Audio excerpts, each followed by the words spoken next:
Greetings, everyone. Welcome to 2K Sports and another exciting edition of NBA Ball. Alongside Hall of Famers Doris Burke and Grant heading down the home stretch of this regular season, Doris, a lot of teams.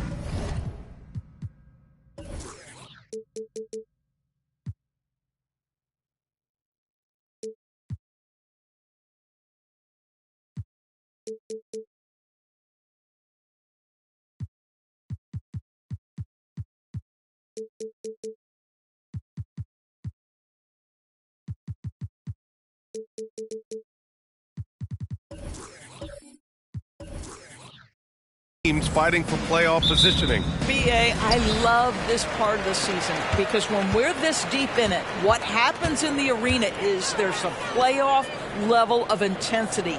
Teams are bringing their A games. Competitiveness is starting to round into postseason form.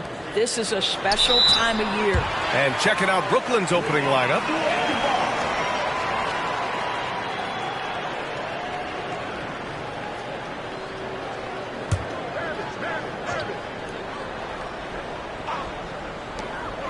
Just 5 to shoot. Mourning passes to Maravich. From the arc. And it's Richardson with the rebound. Pass to West. Here's Roy. Takes a three. Knocks down the long J. And that gets us rolling. Whew. What a tremendous atmosphere in here tonight. You get the sense there is a level of intensity right out of the gates.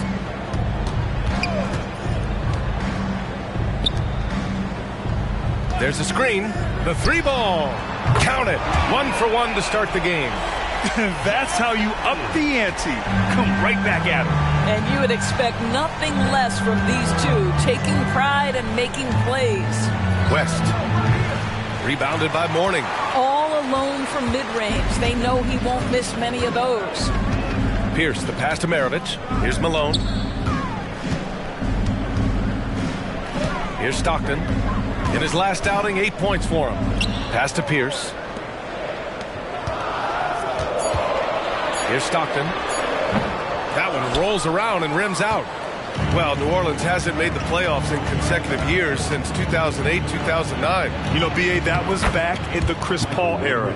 They only reached the postseason twice with Anthony Davis. But in recent years, injuries have prevented them from reaching their potential. To the left wing. Stockton, pass to Maravich. Here's Stockton. There's a screen. Pass to Pierce. The three is up. Rebound Brooklyn. And I'm surprised that didn't go down. I mean, I'm sure he is too. Richardson, the pass to Tomjanovich. Shot on the wing. And again, it's Brooklyn. Boy, not a bad beginning. 3 for 4 from the floor. Pretty good start. For New Orleans, they've gone 1 of 4 to begin this one. Here's Malone. Right now contributing around 10.5 points a game. Yeah, he tried to gain position, but couldn't quite get there. Personal foul. First team foul.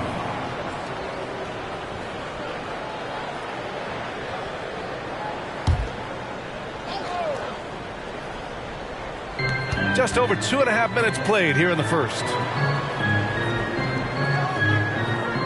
Pass to Stockton. Clock at 6.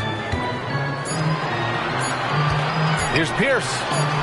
Using his post moves to get the 2 points. Well, you love the activity out there. What a play. This guy is busy on the offensive end. Here's Tomjanovich. There's the triple. Rebounded by Mourning. Well, the defense clearly was not interested in guarding him from downtown. They're very fortunate he missed. Personal foul. First team foul. At the line for the Nets, Rudy Tomjanovich, shooting one.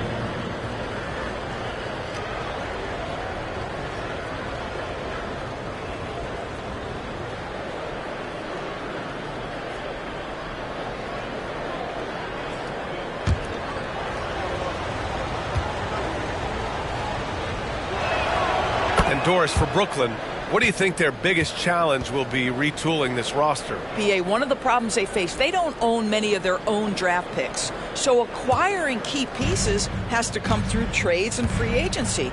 And with that, you then have to have the salary cap implications to deal with. This is not easy. On target from range. Their offense looking like a well-oiled machine. Here's Maravich. Guarded by Richardson. Here's Stockton. And they come right back with their own three-pointer. Stockton's gotten his second bucket on the night. I love this approach. Getting him involved early, and it's already paying off. They know that if this guy goes off, their chances of winning rise exponentially.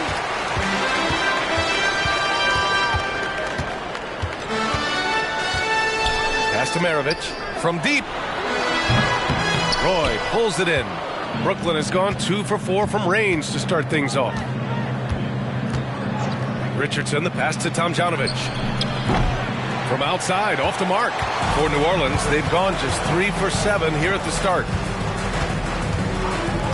Here's Pierce. Here's the three. Gets it to go. That makes him 2 for 3 in this game. He's consistent from out there, especially when you give him that kind of room. Pass to Roy. This one for 3. Hits a three-pointer. Roy's got 6. Both teams are starting to find a rhythm here. And this is partly what the game has become, right? A matter of dueling three-point opportunities. Here's Mourning. Here's Pierce. And another 3 for New Orleans. For Brooklyn, they've gone 5 of 9 from the floor. Now Richardson.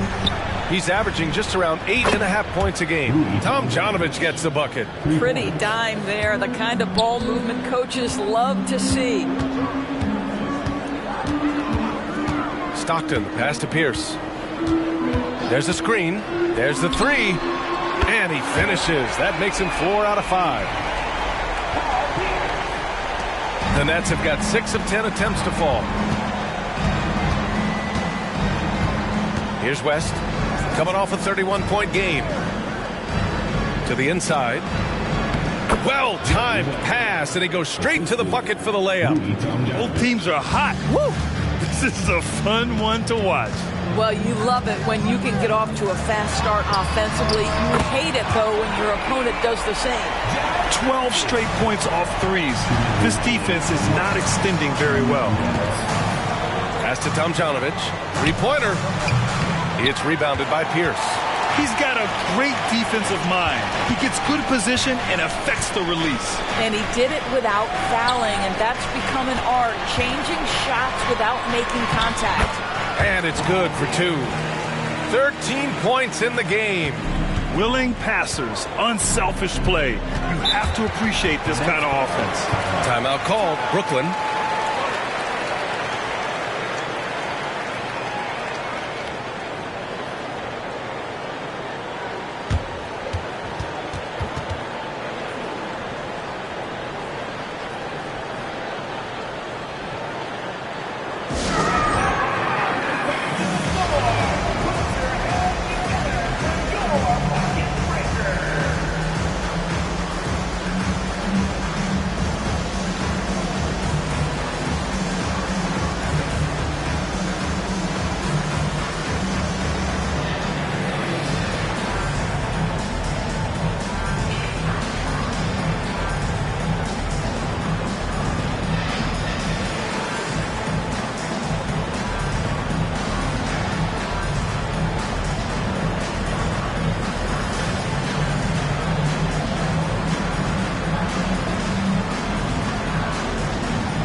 And the Nets making a change here. Just 5 games left on the year. Let's take a look at the current seedings in the West. Taking a look at New Orleans. Now in second. They look to be in terrific shape moving forward. You know, for New Orleans, I think we all knew they were going to be a dangerous team, but to their credit, they have lived up to those expectations. They're just not a team you want to face right now. Yeah, and there really hasn't been any feeling out process for them at the start of the season. They were in peak form immediately. Pass to Tomjanovich. Let's go with a 3. Knocks down the triple. Tomjanovich has got 10 points. I'll tell you, you are playing with fire anytime you leave this guy open, and they just got burned. Richardson, the pass to Mourning. Here's Van Horn. 6 on the shot clock. New Orleans needs to hurry. Late clock. Here we go. 1-on-1. Here's Roy. And he makes no mistake. Slam dunk. Adding insult to injury with the dunk off the steal. Nice to see a good play on D. That led to some fireworks. Let's see if that serves as a momentum builder. What a great sequence for this group. There's 39 seconds left in the first. Tomjanovich misses. And he almost made them regret defending him so loosely. Here's Richardson. Horford pulls it in. Well, if the defense gives him that shot next time, they could get burned. I think he's just a little bit out of rhythm. Good play call and good execution. The offense running on all cylinders. Hardaway, the pass to Mourning. They set the pick. Who poked away? Outside Richardson. To halt the run. Nice jump shot. And so, lots of scoring in a competitive first quarter. Nets out in front. They're up by 2. And back in a moment as we'll get underway with quarter number 2.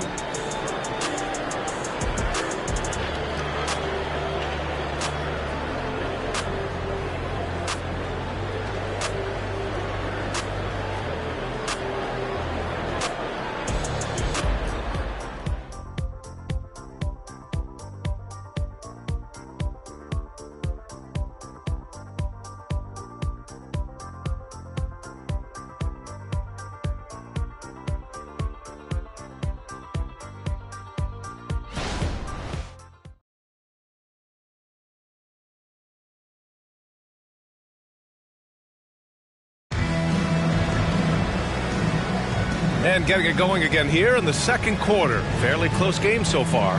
And looking at what we've seen from the Nets, what do you think, guys? Well, clearly they played well in the first period because of their selfless attitude. I'll tell you, that willingness to make the extra pass, that is what creates good looks. It also forces the defense to scramble. So it's Brooklyn now. On the floor for Brooklyn. Being the pass to Shrimp. Pass to Tomjanovich. Puts it up. Rebounded by Mourning. You got to move past that one. I mean, they'd want him to take that again. And they should, because it's when you start turning down that kind of look that your offense can start to bog down a bit. Brooklyn has gone 5 of 10 from beyond the three-point line in this game. Here's Dumars. Fires the 3. And can't get it to go. Now 1 of 2. What a nice individual defensive effort right there. Did a great job contesting. Richardson, that's good. And we've heard players asking for more clarity and accountability from the officials. Grant, you think they have a point? Well, players often ask refs to explain calls. So they also want some clarity from the league whether the refs got it right. And that information oftentimes can help them make the proper adjustments moving forward. Well, use the pick and going right to the cup. I love the aggressiveness. Hardaway into the lane. Nice D from Horford. The Nets with a lead. Tomjanovich, the pass to Bing. He drops it from range. Bing's got 5 points in the quarter. You're leaving him all alone? Good luck. He's going to drill that every time. Back to Hardaway.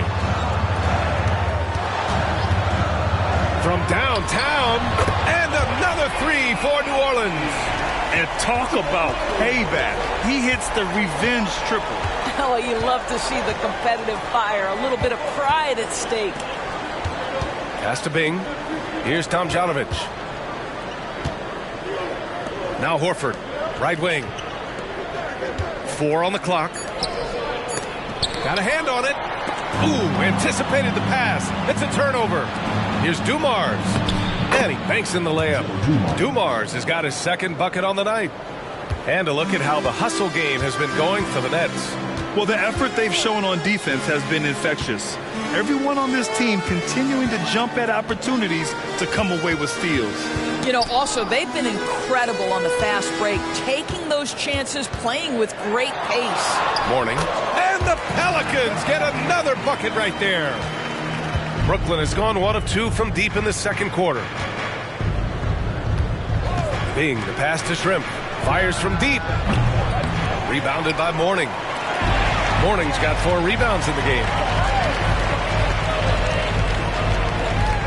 Now for those joining us now, we're in the second quarter, about 3 minutes gone by. Outside Hardaway. Pass to McGinnis. 5 on the clock. Back to Hardaway. And good work on the boards as they picked up the second chance points.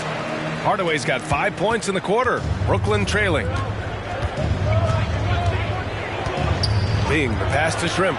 Jacks up a 3. Sends it home from three-point land. He drops yet another dive. Just facilitating this offense like a maestro. Time called here. The Pelicans decide to talk it over.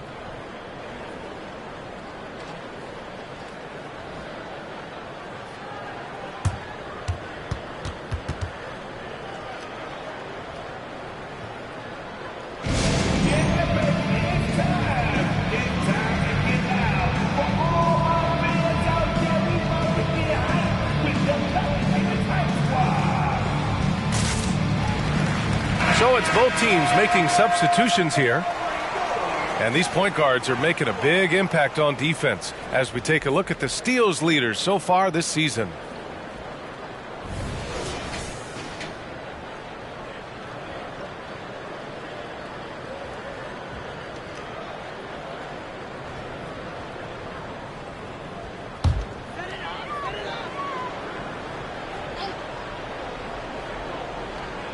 And almost 4 minutes gone in the second quarter of play.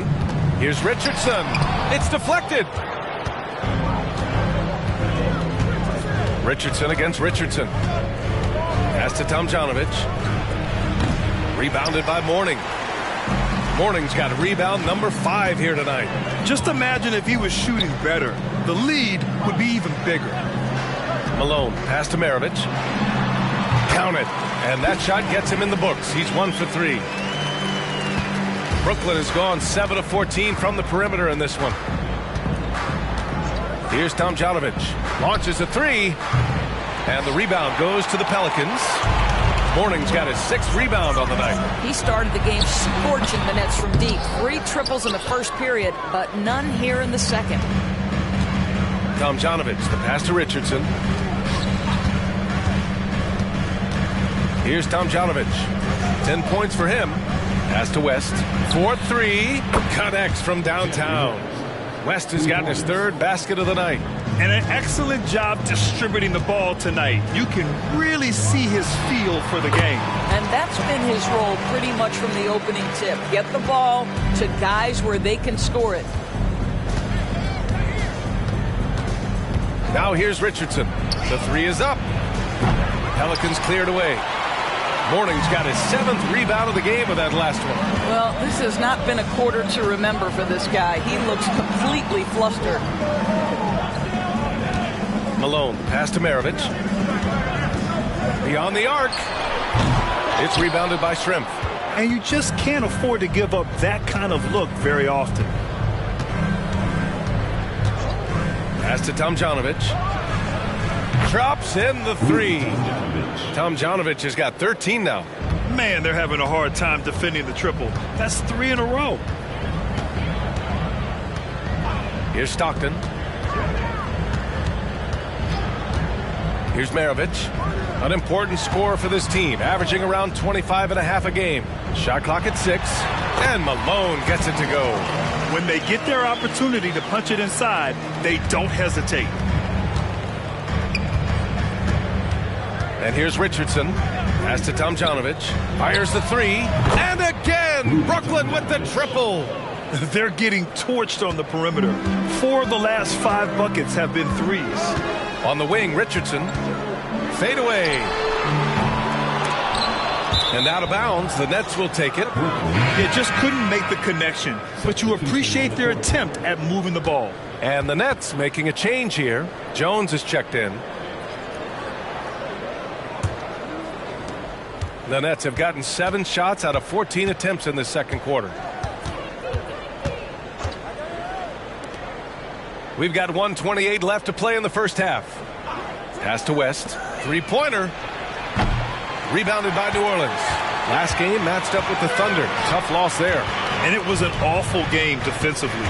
They lost the individual matchups, and the help was slow to rotate. I'll tell you this, if you're going to allow your opponent to make that many shots, you have got to be as solid on the offensive end, and clearly they were not. Clock at 2. And another basket for New Orleans. And they had early success from the perimeter, but I don't understand how they've gotten away from that here in the second. Outside Jones. Pass to West. Lets it go from deep. And the three-pointer goes. West has got 6 in the quarter. Oh, the defense has to stay attached to him on the perimeter. Stockton, pass to Malone. The floater. Oh, and he can't make that one. 2 for 3 now, his first miss. Now 8 seconds separating the 2 clocks. Now here's Richardson. Outside Jones. Pass to West. The 3. And the Nets, another 3. Wow, their opponent is doing a tremendous job spacing the floor. Here's Stockton. He's got 11. Here's Malone on the mark with the 15-footer. Malone's got his 3rd bucket of the night. The fadeaway with no one on him. Looking for style points to go along with the real ones. And so it's the Brooklyn Nets closing out the quarter with a 7-point lead. Their work from distance has been impressive, and it's put them in this lead right now. We'll be back in a moment.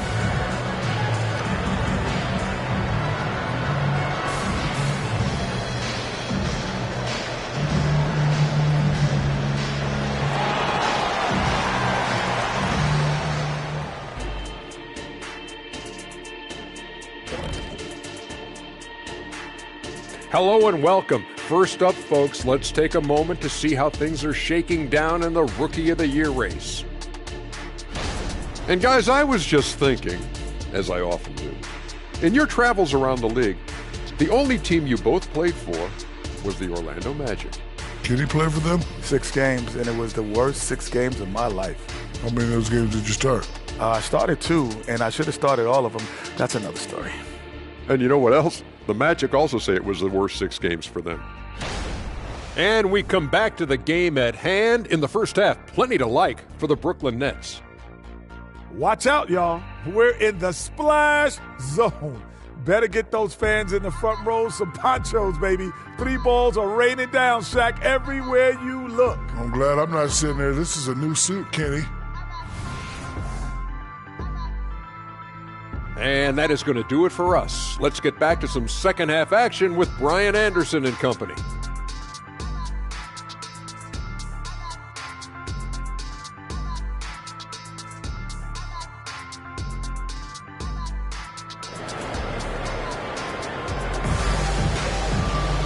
And we hope you've enjoyed the broadcast thus far. We're halfway through the game.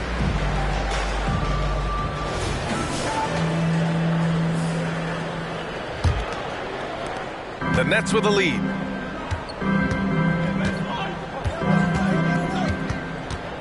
Pass to Tomjanovich.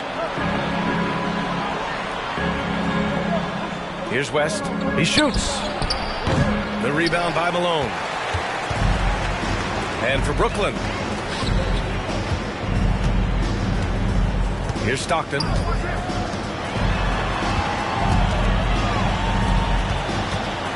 Here's Mourning. Tries again, and he lays it up and in. Mourning's got his second bucket of the night. This has been a close game in a lot of ways, but they do have an edge on the boards. Pass to Richardson. Here's West. Puts one up from 19, and he hits the jumper. West has got 15. He's getting it done offensively, making winning plays at every turn. Second half of basketball, just over a minute played so far. Wow, you don't see him left alone very often, and of course, he makes good use of it. Here's Roy. Give him 8. Pass to West.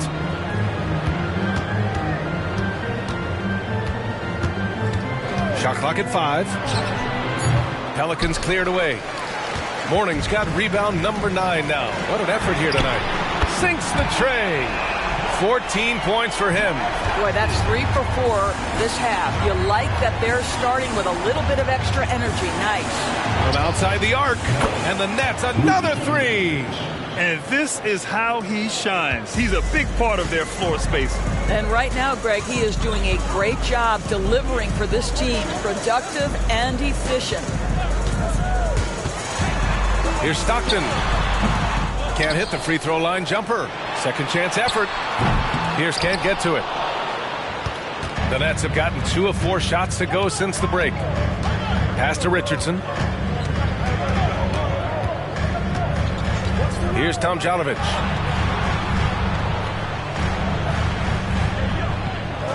Lets the 3 fly. And the basket by West. And it's a 7-point Brooklyn lead. Knocks that one down. 4 triples for the night. 3 in the first half.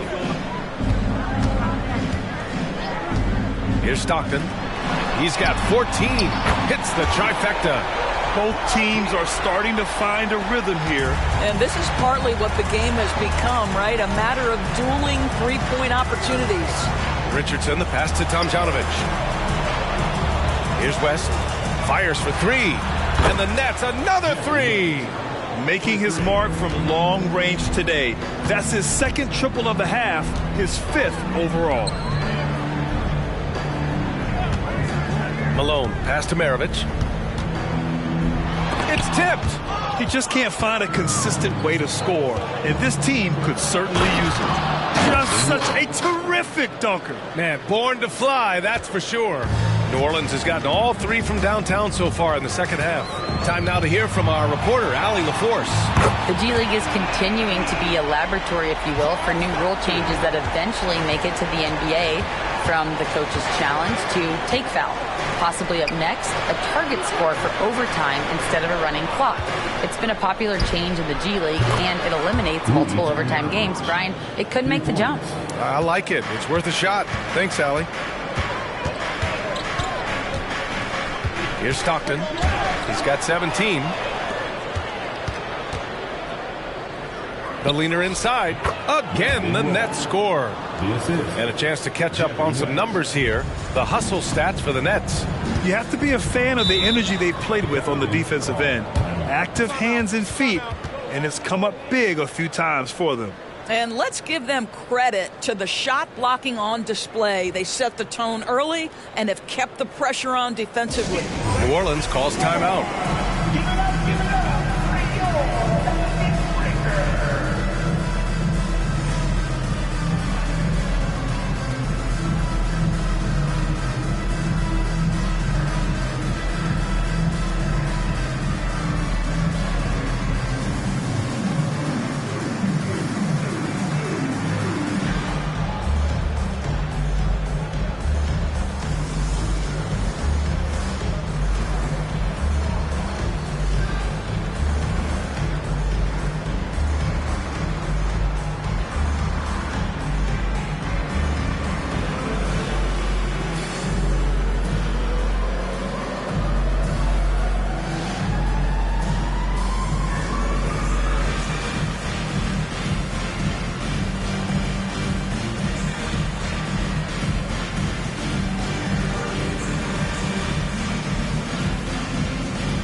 The Pelicans making a switch here. Hardaway's checked in, and the Nets making a change here.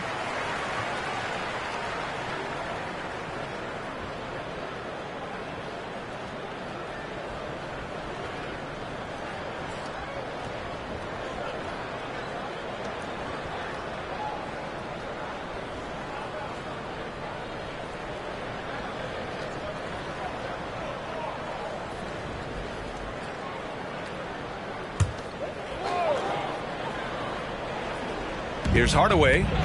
He's got 5. Pass to Malone. Brooklyn 5. Rudy Tomjanovich. Personal foul.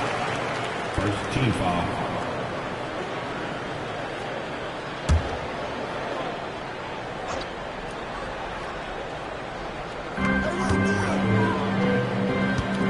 Here's Pierce. 16 points for him. And the Pelicans miss again. And he probably thought he was going to bury that one. Here's Tomjanovich. Pass to Roy. Fires it. And again, it's Brooklyn. And just not letting up at all. I mean, you have to love this approach. You want to get the ball to the guys who make plays. One thing we've learned in the NBA, the game is never over. So you've got to continue to score, continue to build your lead. Defensively, you can't afford to get stuck on the pick. You know exactly what that takes. It takes energy, it takes activity, it takes intensity. Pure from three-point range. This is just fun. These teams are trading threes back and forth. Well, that three-point shot just gives you so much room to operate on the offensive end. Down low. And down it goes. Dunked it through off a beautiful setup. And a solid pick to free him up for the dunk. Boy, the timing there couldn't be any better. The execution was simply flawless. That, ladies and gentlemen, is how you run that play. I just love the ball move. 2 minutes remaining in the third. Outside Hardaway. The 3. Drills it from deep. Hardaway's got 8. What a beautiful stroke from range. Defensively, you've got to try to take him out of his comfort zone. Dumars passes to Tomjanovich. Tried to answer back, but that 3 is off the mark. Here's Maravich. Three-pointer off the mark. And for the Nets, their shooting has been tremendous. 63% for the game and scoring with confidence. Dumars passes to Tomjanovich. Here's Dumars. Rebounded by Mourning. Mourning's got rebound number 12 here already in the game. Hardaway, the pass to Maravich. Here's Pierce. Oh, he gets it to fall, and that makes it just a single-digit deficit. Pierce has got 8 points in the quarter. Here's Dumars. Taking a look at his numbers, averaging about 11 a game. They set a pick. Takes the 3. The Pelicans pull it in. Malone's got his 4th rebound in this one. There's 37 seconds left in the third. The ball's knocked loose. And the ball out of play. The Nets will have it. Substitution on the court.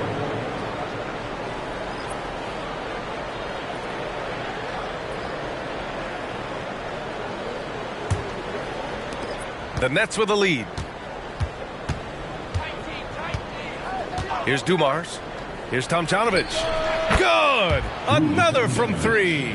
Buries his 10th triple of the game. Unbelievable, B.A. Unbelievable.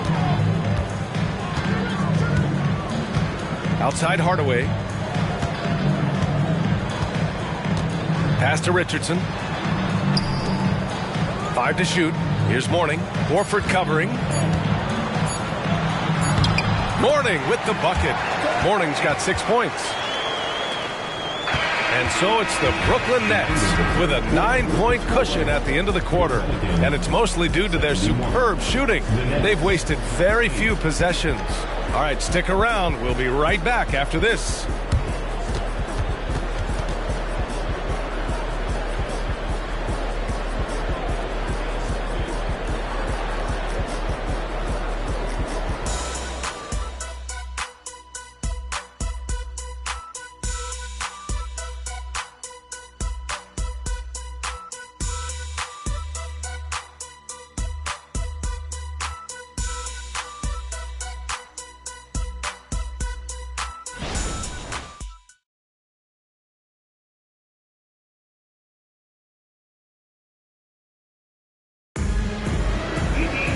Fourth quarter action is upon us.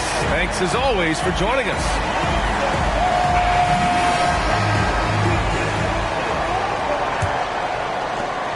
The Pelicans trail. And for Brooklyn, we've got Al Horford, and it's Schrempf in at the 4 spot. Pass to McGinnis. Here's Maravich from behind the arc. Counted from distance. And you can feel the temperature rising in this arena. Both teams pouring it on offensively. There's been a bit of a flurry here late, and this game may come down to which side gets a stop or two.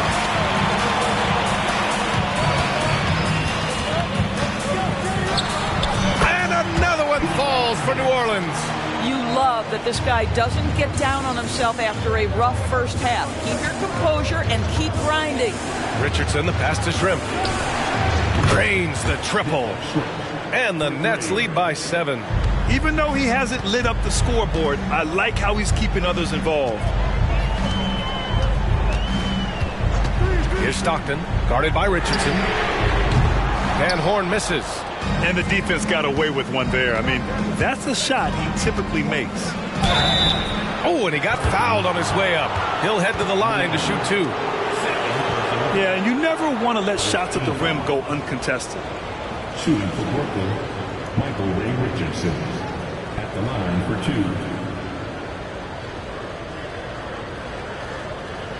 Shooting 2.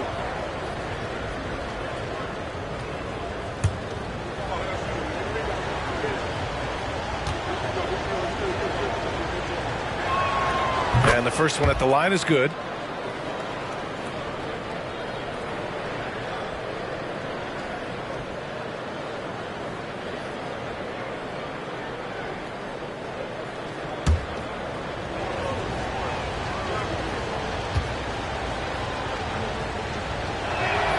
That one falls, so he hits both of them.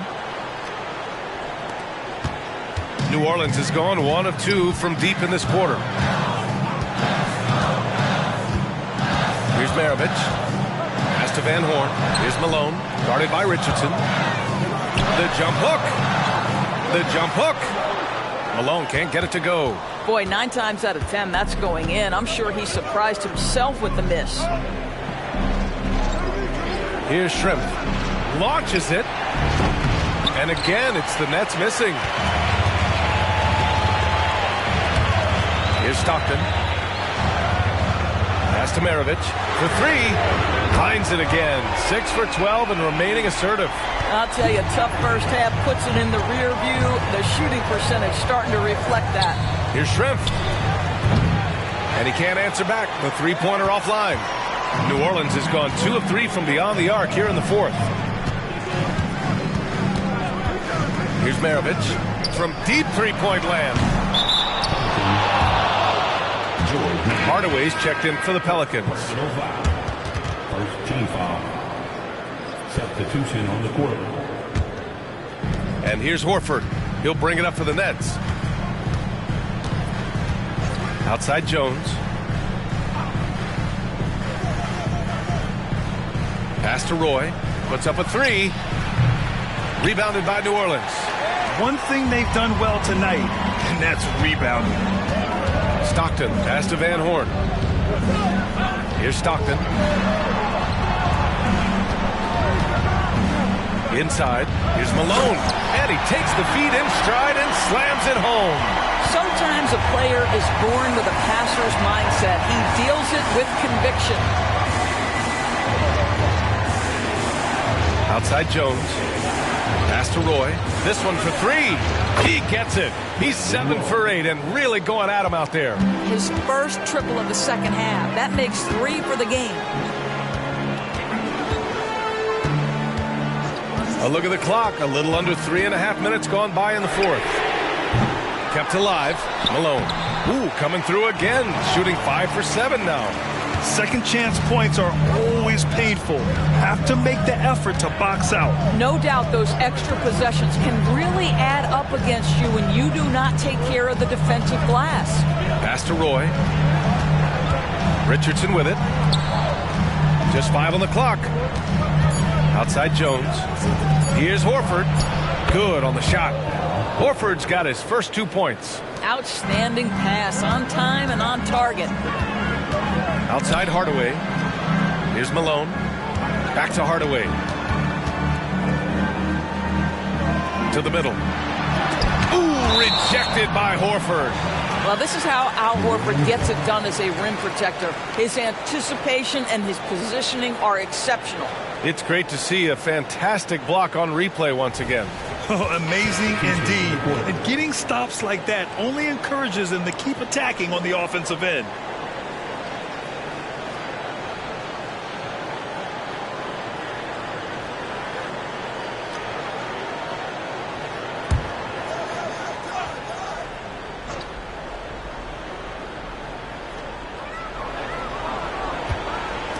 Here's Pierce, down to 5 on the shot clock. Gets it to go. He's now 9 for 11 on the night.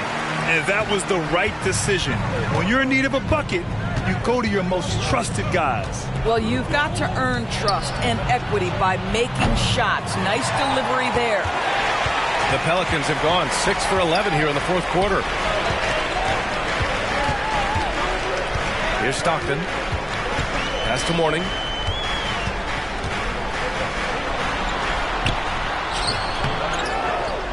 Here's Malone. Fades away. Deflected. And he recovers it. Mourning passes to Maravich. And there's the slam. Dunk to finish it off. Gotta show more strength on the low block to keep him out of position. Well, it's a couple of things here, I think. Certainly the effort, the willingness to fight, and the willingness to push him off of his comfort zone. Just showing some tremendous authority controlling the boards. Love it. Wow, what a performance. And he's not just winning with physical ability, he's winning with anticipation. Knocks it down from distance. You know, put a rough first half behind him. He's absolutely crushing it here in the second. Richardson, the pass to Tomljanovic. Here's West from behind the arc. Oh, he pipes it. 9 for 14 and showing no let-up. A huge shot. His three-point shooting has been outstanding tonight. Yeah, he's done more work outside the arc than inside it, and that's not going to change now. They'll ride his long-range game all the way to the end of this one. Malone, pass to Stockton. 2 minutes remaining. From the left block. Oh, a clear foul there on the missed shot. So he'll get a pair at the line. No debate there. He got hammered.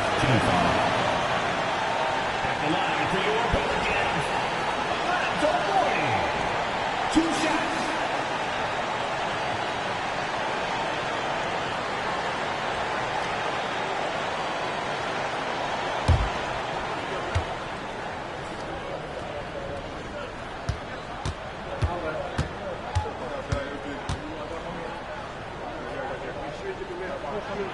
First free throw is good, and that brings him within 2 here.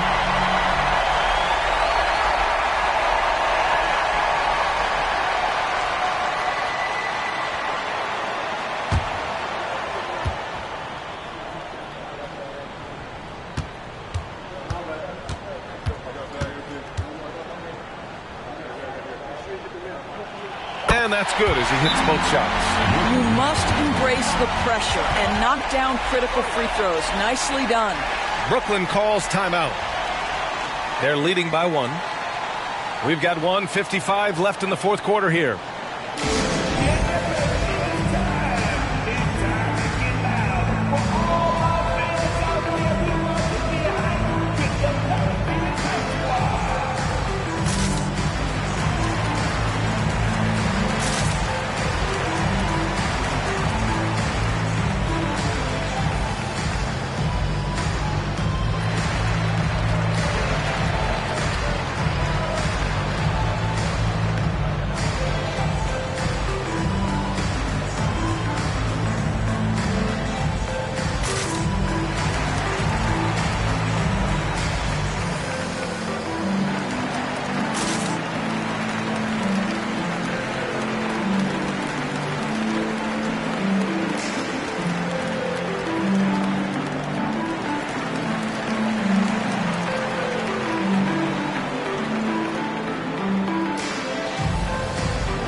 check in with our reporter, Allie LaForce. Thanks, guys. I was able to hear Jacques Vaughn coaching his team during the break. He said, quote, "This one isn't over. Those guys will come roaring back. We have to be ready. If something doesn't go our way, don't dwell. Just move on to the next play." Back to you. Okay, good stuff. Thank you, Allie.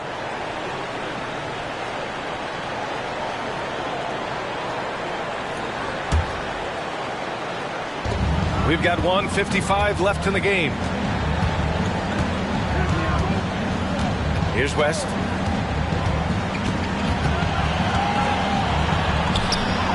Count that one. West has got 13 in the second half. And his fantastic performance from the last game has carried over to tonight. And I think that's the one thing every player is searching for. Consistency. They're giving this guy a chance to carry the offense once again. Beautiful setup on the alley-oop. Great catch, great flush.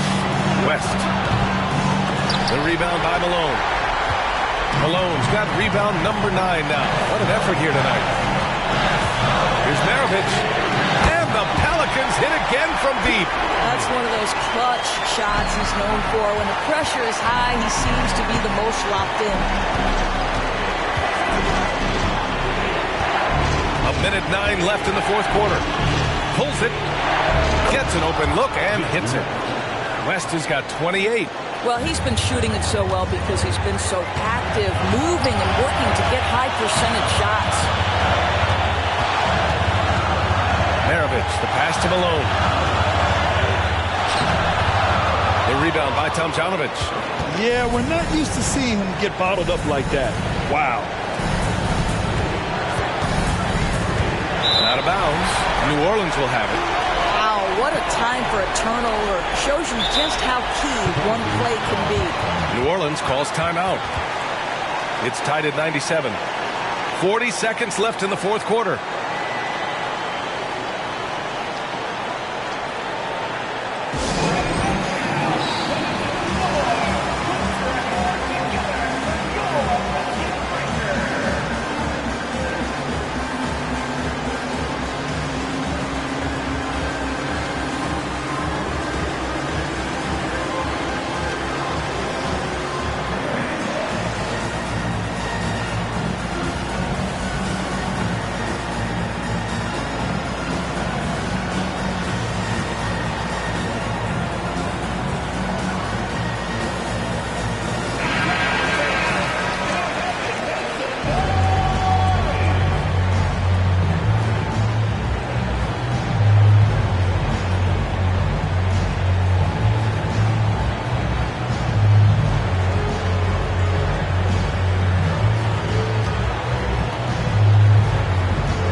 Malone.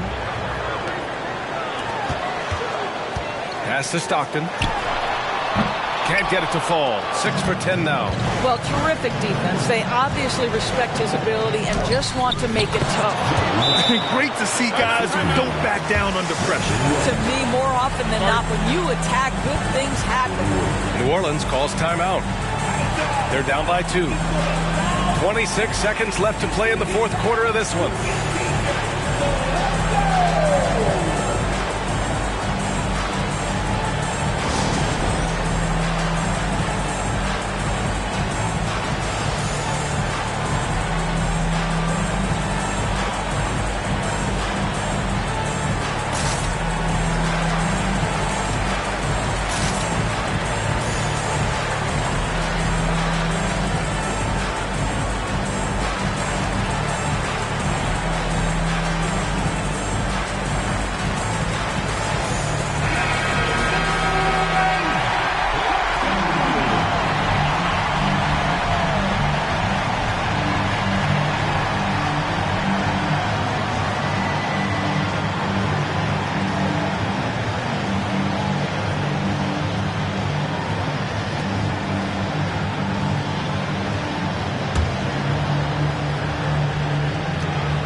Two seconds separating the shot clock and the game clock. Stockton pass to Malone. Here's Pierce. Pass to Malone. With the teardrop. Oh, wow! A huge basket to tie the game. Timeout called. Brooklyn. The score's tied at 99. 8 seconds left to play in the fourth quarter.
Here's West. Pass to Richardson. Here's Tomjanovich. Good! Great finish. What a setup. Terrific ball movement there. And so it's Brooklyn who scrapes by with the win. With the late victory, they upset plenty of these hometown fans. They really should take this win to heart. When the pressure was on, they stepped up and worked twice as hard to overcome it. Well, folks, that's going to do it for now. For Allie LaForce, Grant Hill, and Doris Burke.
Hello and thanks for joining us on Noche La NBA. Here we are.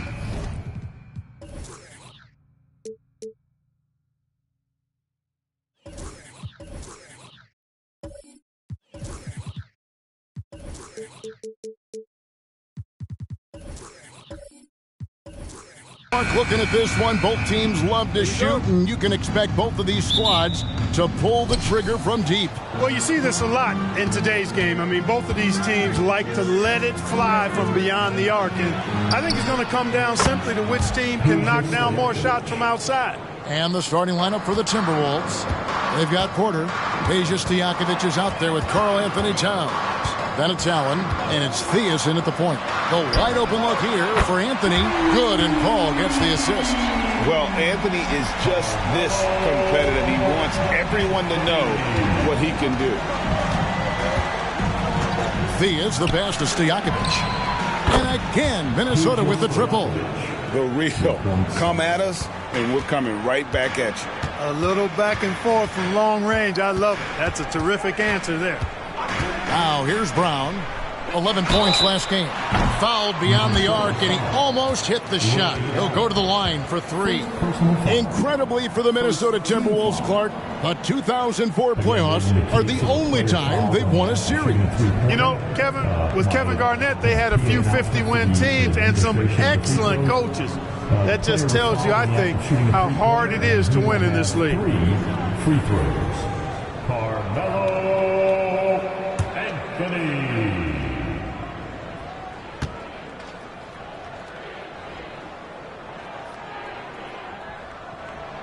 And that one misses.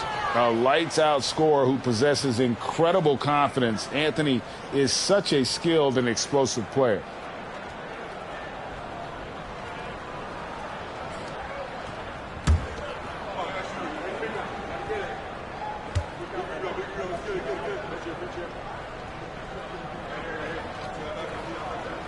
And the second free throw, good.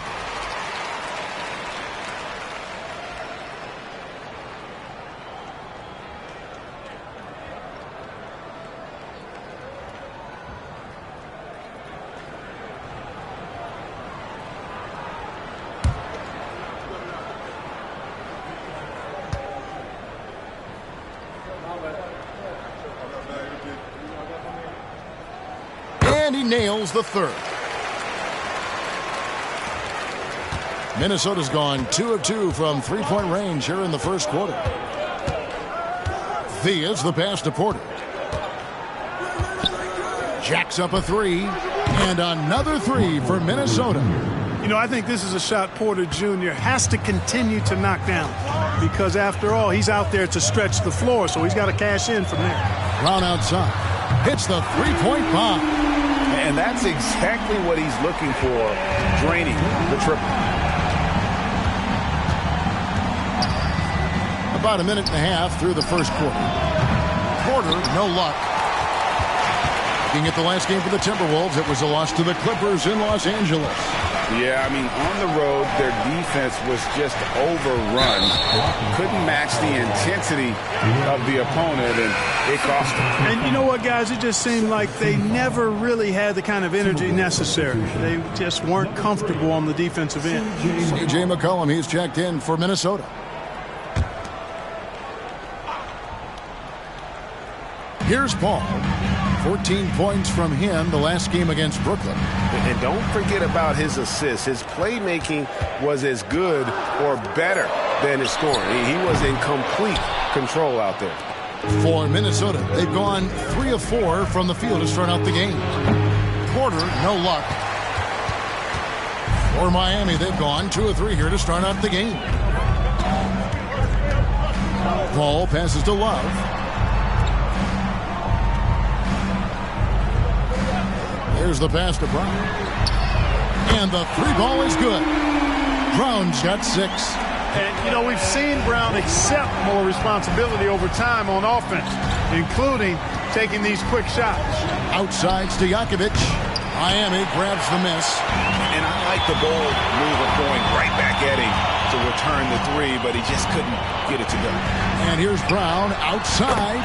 Good, and Paul gets the assist. He's got 9. And early on, they've been nearly perfect from the floor. Just the one miss here on their first 5 attempts.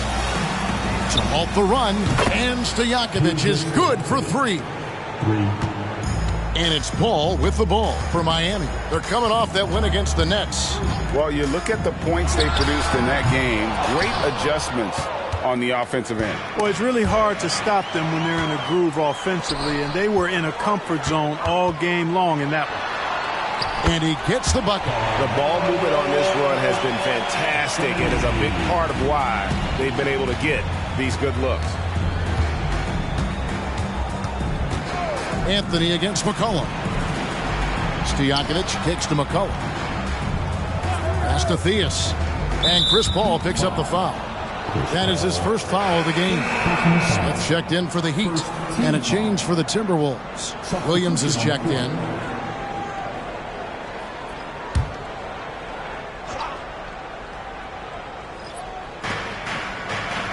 On the wing, Porter. Pass to Towns. 6 on the shot clock.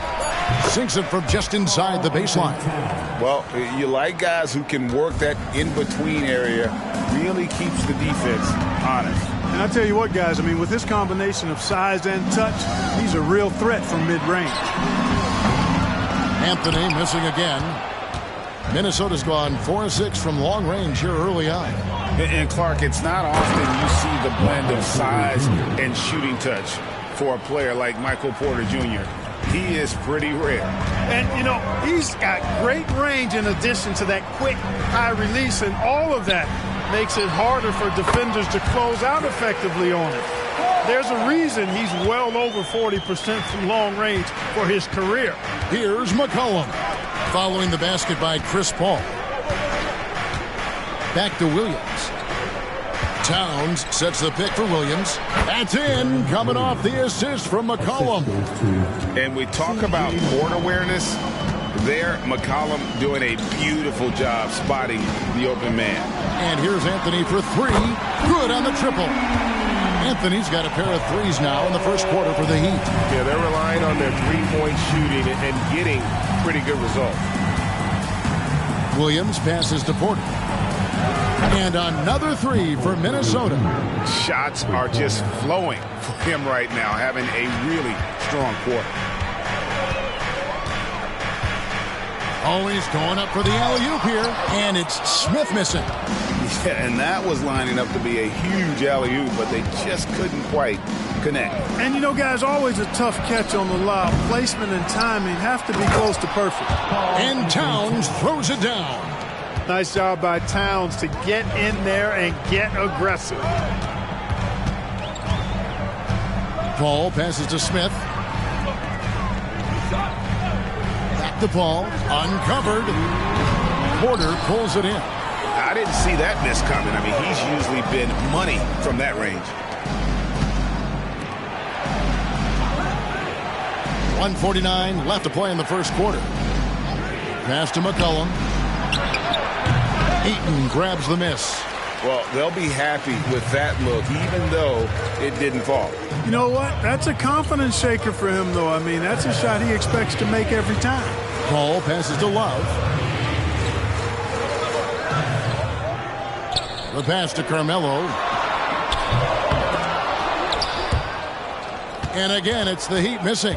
I'm shocked that didn't turn into 3 points. I mean, he makes you pay on those nearly every time. Timberwolves passing it around. A step-back shot here. It's tipped. And having Eaton protecting the rim, that's about the same as building a brick wall around the basket. Just nothing gets over him. What an intimidator down low. And looks like the illegal kick was set. Yep, that's right. That'll get their attention. And, guys, point of emphasis for the league is to really crack down on illegal screens. Yeah, you know, he might have gotten away with that a few years ago, but not anymore. No way. Now you've got to be stationary on those screens. No extra hips or elbows, or they'll call it. And there's the steadiness to McCollum's game. He's going to contribute from deep almost every game. It's becoming a given. Now here's Paul. He's certainly been a consistent piece of their offense, averaging about 14.5 points a game. And he's able to get it back. Good work there as it goes. Hall's got his second bucket of the night. 6-second difference between the shot and game clock. Williams dishes to Varejao. Pass to Stojakovic. Takes a three. Miami grabs the miss. This is their first chance to take a look at the Timberwolves this season. And both of these sides were fighting tooth and nail for a playoff spot and split their season series at 1 apiece. And you have to think that they'll know just how much is at stake in these meetings. Both teams have it going here early and still close through the first quarter. Timberwolves ahead, up 3. Let's take a quick break now, and then it's on to the second quarter after this.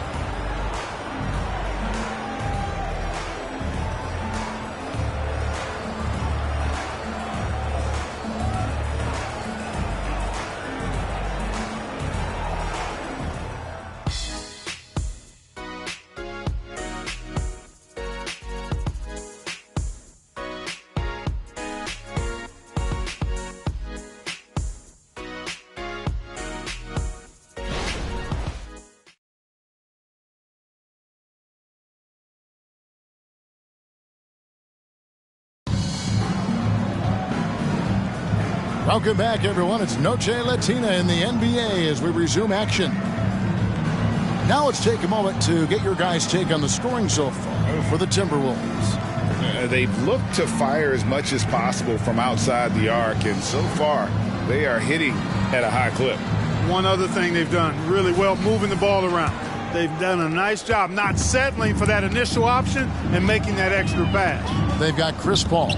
He's out there with Smith, and it's Love in at the power forward. So that's who Miami starts the second with. And he drops in the layup off the glass. He does not lack for confidence. He shouldn't. I mean, this guy is a dangerous scorer. Right side, Edwards. Off target from three-point range. Miami trailing. Down low. Here's Neto Licky. And he goes in for the dunk. Well, I tell you what, the big guy knows how to do that. Throw it down. Outside, Edwards. Varejao with a screen on Smith. For 3, Edwards. He's now 1 for 2 with that bucket. The defense is far too slow to close out on those three-point attempts. And those triples, they sure do add up quickly, don't they? I mean, they've got to make some kind of adjustment here. Pass to Szczerbiak. Launches a 3. Buries the long-range jumper. And the Heat lead by 1. Yeah, how about the range there from Szczerbiak? He doesn't hesitate when pulling from outside. From deep, Turkoglu. Rebound by Szczerbiak.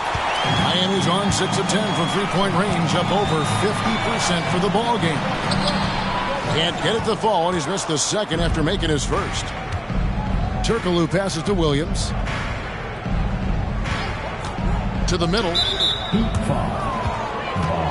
So the Timberwolves called their first timeout. And Greg, when we get to the playoffs, how important are adjustments over the course of a series? That's what it's all about. I mean, that chess match and the ability to find a plan B. And Kevin, over a 7-game series, you've got to be able to adjust and adapt.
Brown, he's checked in for Smith. Now that we have a second, let's take a quick peek at the rebounding numbers for the last handful of seasons for Karl Anthony Towns. It's a concerning trend for him. Whether he's lost some strength or just isn't putting in as much effort on the glass as he used to, he's not rebounding nearly as effectively anymore. And that's something that needs to change. Passes it to Turkoglu to the left side wing. Timberwolves passing it around. Now Edwards from downtown buries it from three-point range. Edwards got a pair of triples in the second now for the Timberwolves. Paul for three, and again Miami with the triple. Really aggressive play that time by Paul at the arc, letting the other team know he's also got that kind of range. There's the pick from outside the arc, and again Minnesota with the triple. And we've seen several lead changes tonight. Neither team giving an inch. Yeah, and the lead has changed hands, and it just hasn't stayed in those hands very long when it's changed. Back and forth we go. And, you know, he's going to take that shot every time. The defense has to respect him from the mid-range. To the inside, Stojakovic. Got a hand on it. Brown the pass to Paul. Back to Brown. Releases. And the Heat get another bucket right there. And the lead should be safe if they can keep shooting the basketball like this. Yeah, they're cracking. Absolutely cracking and looking to pad that lead. And Varejao kicks to Edwards. Drills it from outside. Edwards got 9 points now in the quarter. 12 straight points off of three-pointers, and the D looks shell-shocked. And guys, now that they're rolling from out there, the defense has to really get up into them. You got to almost be in their jerseys to try to deny those looks. Paul with the bucket. And an eye for an eye. Both teams working to stretch the floor. Nothing like answering back. One team gets three, you fire three of your own. Boom. Outside Edwards. Varejao setting the pick for Edwards. Trying to answer back, but that three is off the mark. And now with positionless basketball, Jalen McDaniels is a great example. Yeah, he's one of many. He's a solid shooter. Love his length and quickness to be versatile defensively. What I like is he'll take charges as well and get on the floor for loose balls. That's always impressive for any player, but especially a guy as long and tall as Jalen. And the Timberwolves call time here. Timeout call for Minnesota.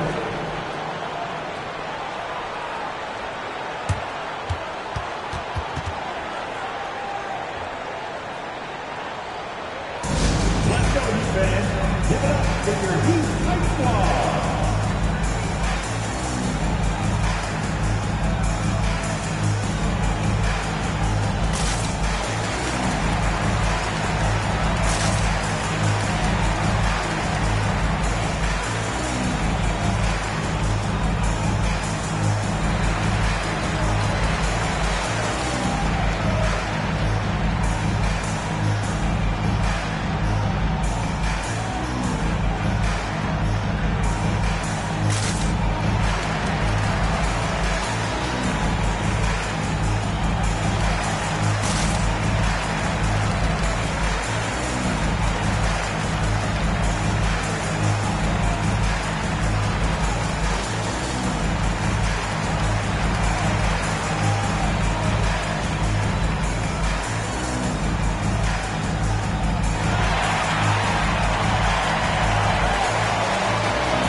Changes here for the Timberwolves. Michael Porter comes in for Anderson Varejao.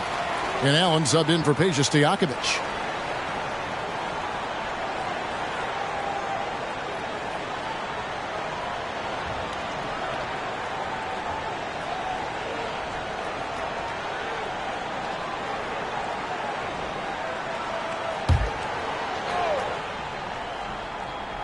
There's Porter with the three.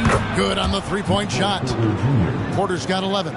And we've seen Turkoglu run a little point forward in the past. Tremendous skill for his size.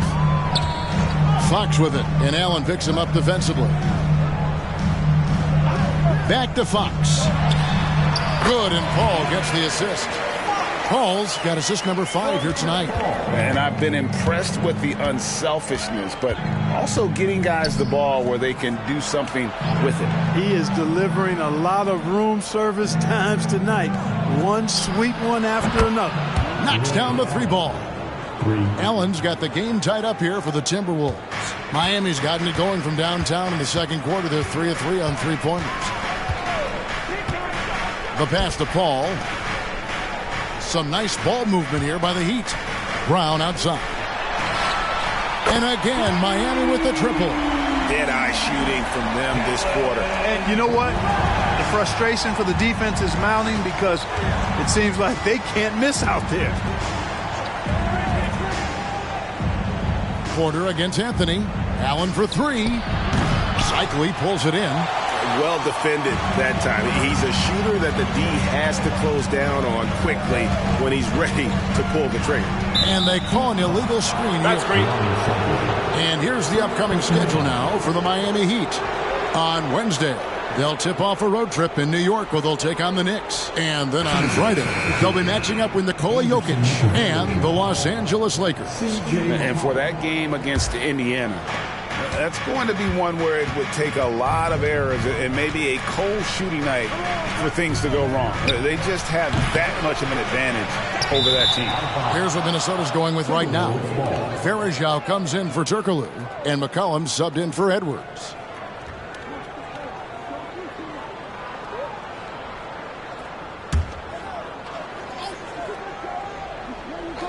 Timberwolves trail by 3.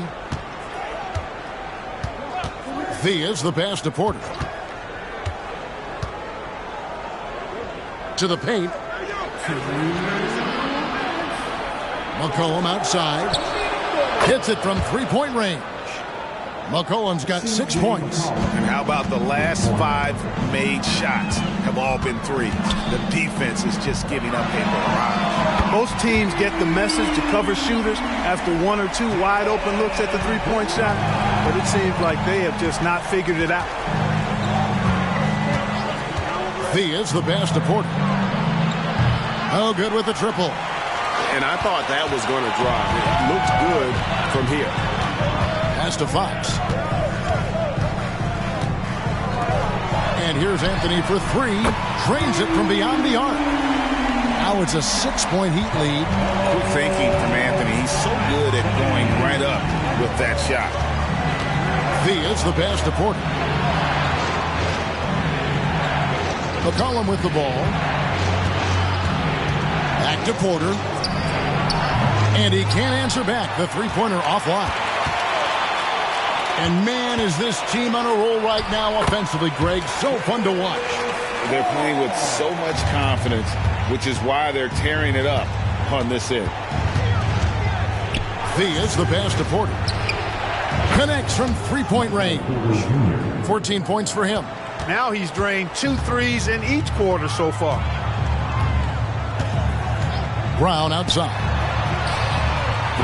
They get the rebound. And the basket by Cycli. And the Heat lead by 7. And they continue to control the glass. Guys, I think they've simply been the more physical team, and that's why they're ahead. Sinks the 3-pointer.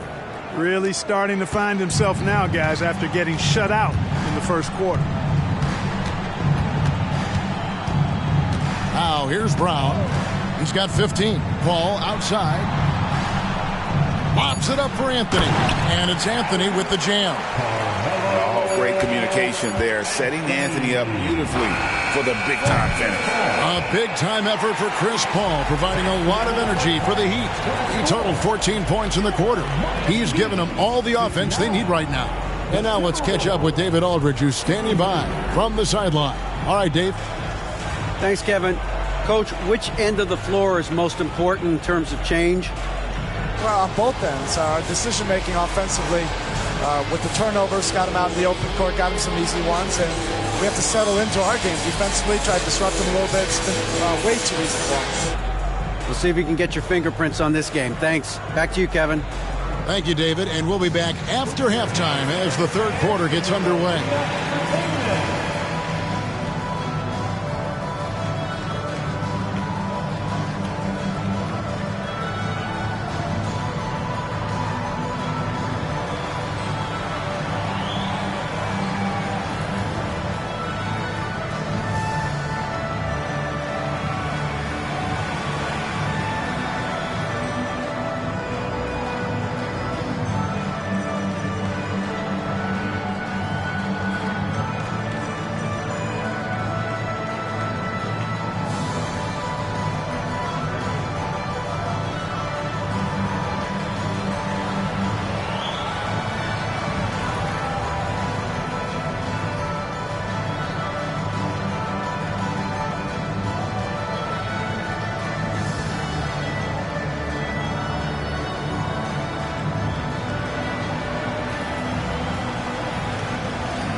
Welcome to halftime, folks. Before we talk about the game, let's check out who won Player of the Month in both the East and West. Big fella, you must have won a couple Player of the Month awards. I would say about 12 of them. Count them, Ernie. That's a year's supply. What would you do with a year's supply of barbecue chicken? Already ate it, Kenny. And now coming back to this game, a strong first half for the Heat. So far, they're being the more physical team on the boards. They've got that grit, that grind mentality, the kind of stuff coaches love to see. What I like is the style of play you can be consistent with. Even when shots are going down for you, you can keep the pace.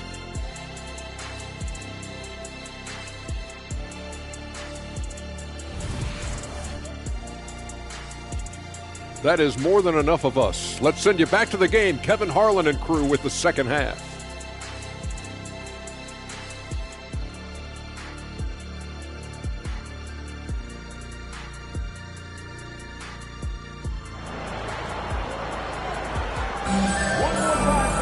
And we've got second half action for you. Thus far, a pretty evenly contested game. It's been a clinic by Chris Paul.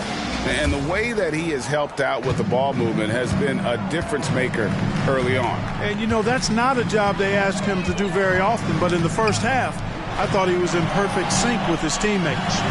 And on the floor for Chris Finch as we get into the second half. Stojakovic is out there with Porter. Then it's Allen. Then there's Towns. And it's Theus in at the point guard. Timberwolves trail by 9. Theus the pass to Stojakovic. And they come right back with their own three-pointer. Stojakovic has got 15. And Stojakovic can hurt you from all areas of the floor, which is what makes this guy so dangerous. Pass to Brown for the three. Wow, through the contact, and that three almost went in, so he'll go to the line for 3 free throws. First team foul. That one on Porter. This is his first trip to the line tonight. And from the line thus far, how about 83% on the season? Outstanding. Guys, I like that this is a part of his game that has really been consistent this year.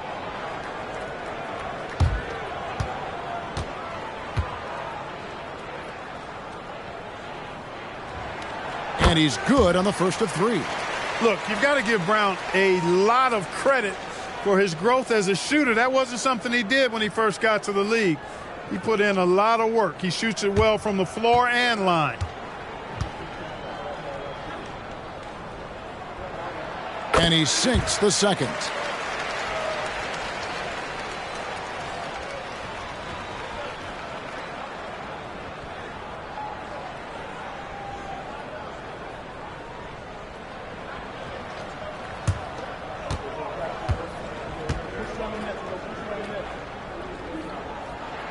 And he makes all 3. Timberwolves trail by 9. Theus the pass to Stojakovic. Here's Theus. Lets it go with the 3. And another 3 for Minnesota. Another bomb for him right now. His three-point shooting might be the key to cutting that lead. I don't think there's any question about it. I mean, as long as he keeps knocking them down, they might as well keep going back to the well. No reason to let it run dry. Keep firing that thing. Definitely a situation you want to make sure you don't give him too good of a look. Paul passes to Love. Passes to Brown. Fires it up. Minnesota with the rebound. Here's Theus. No scoring in this one. Over in the corner, Allen gets it to go from beyond the arc. Man, the triples keep falling, guys. That's 3 in a row. I think they're playing too soft on the perimeter. They can't stay so soft. They've got to get up into the shooters here. Love outside. The 3 from Anthony. That falls. Great assist by Love. Love's got his 4th assist in this one. He's cooking with grease. He's got things flaming up, looking for an opportunity every time down the floor when he's that hot. Stojakovic. Eaton grabs the miss. Boy, he's got to be disappointed in the result there. I mean, the defender really didn't make any impact at all. Outside Anthony from past the arc. Hands it from downtown. Anthony's got the lead up to 9 now for the Heat. And this is the game plan for him. He's a big part of their floor spacing. And you know what? It's all about the long-distance game for him tonight. He's getting it done from out there. Right now, let's send it over to the sidelines and get a report from David Aldridge. Thank you, Kevin. In 2022, LeBron James joined Michael Jordan as the only NBA players who are also billionaires. But with the growth in player salaries, that's probably going to change. In fact, for those players entering the league now, every rookie class may contain 1 or 2 future billionaires. Good work if you can get it, Kevin. Yeah.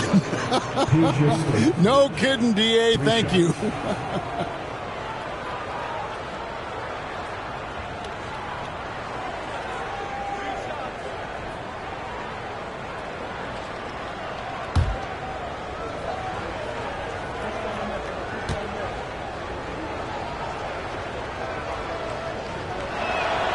Free throw good, Stojakovic. What's so impressive about Stojakovic is how lethal a shooter he is, and he's somebody that rarely misses from the charity stripe.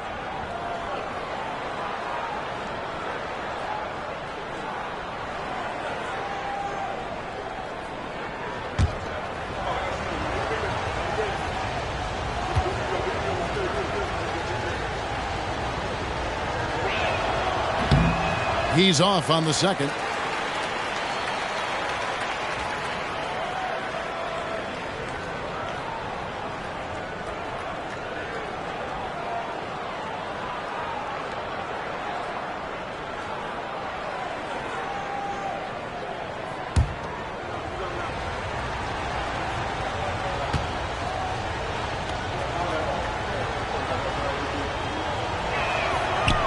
+8 in the rebound differential. One more reason why they're in control. Yeah, double-digit advantage on the scoreboard. They've taken the initiative. They've played, I think, with more purpose so far. And there's the pass to Brown. That falls. Great assist by Love. Love's got assist number 5 here tonight. You know, early on, Brown struggled with his confidence taking threes. Now he's a knockdown threat. Ray Allen is on the wing. And right away, they match it with a three-pointer of their own. Allen's got 2 now from beyond the arc in the third for the Timberwolves. Outside Anthony, three-pointer, and the Heat, another 3. And he's starting to show that killer instinct this quarter, looking to extend the lead. Pass to Stojakovic. Shoots the 3. And again, Minnesota with the triple. That's good. Stojakovic showing you great focus there, working through that contact to finish the basket. And a chance to catch up on some numbers here. The scoring breakdown for the Heat. Well, you know, they've been tremendous, I think, when it comes to sharing the basketball. You know, getting guys involved on the plays and creating offensive opportunities for everybody. Equal opportunity offense is fun to watch. And tonight we've also seen a lot of great play from them inside. They've been consistent in terms of attacking the interior of this D. And not a single free throw attempt in that first half, but he has been far more active since the break and drawn some fouls. Paul with the ball. 18 points for him. Here's Love. It's good. Love's got his second bucket of the night. Another bucket down low. They've been the aggressors, taking the ball inside and attacking at the rim. You're exactly right. It's been all good at one end, and let's be diplomatic and just say not so good at the other end.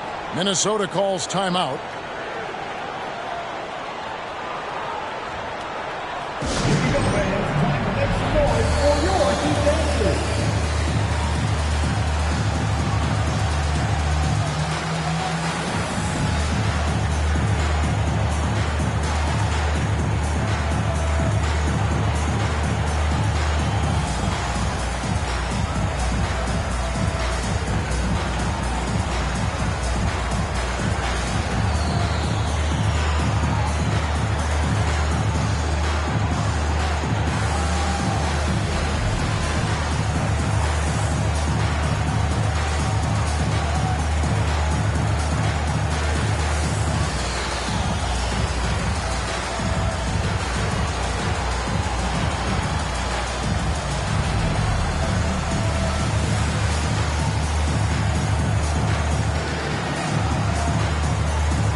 As we close in on the start of the playoffs, let's see how the East is stacking up. Taking a look at Miami. They're trying to get in the playoffs here. If they stay the course, they will. And you know, for the Heat, they've stayed right there, just in sniffing distance of the conference leaders. That's a solid accomplishment at this stage of the season. You know, I thought maybe they'd have it in them to actually join those leaders this season. But you're right, it's still nice work considering where they are.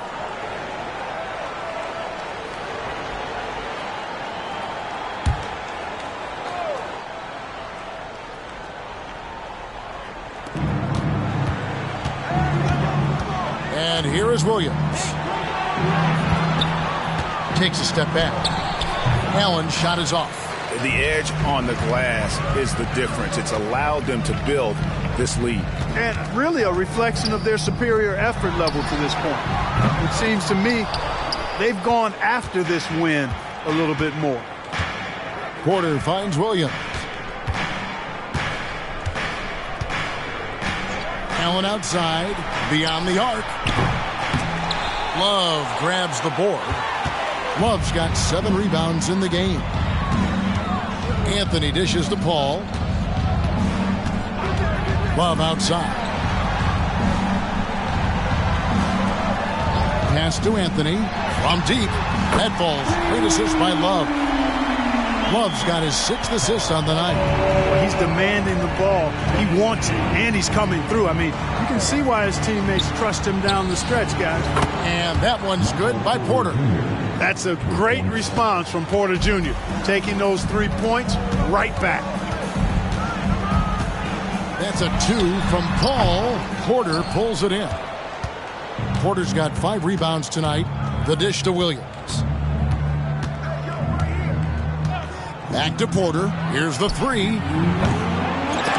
Paul pulls it down. And you don't want to give up that kind of look too often. Lets it fly. And they cash in right away with the quick shot. Paul's got 20 points. You know, it's amazing to me how Chris Paul does not sacrifice any accuracy when he shoots it off the dribble. He's a catch-and-shoot guy with some reliability, and off the dribble just as good. And you can just see his confidence is rising. Bucket after bucket from long range. Love outside. Passes it to Anthony. Off the mark there with the 3-point shot. And close to making the defense pay for the lax coverage that time. Outside Williams. Allen with the screen for Williams.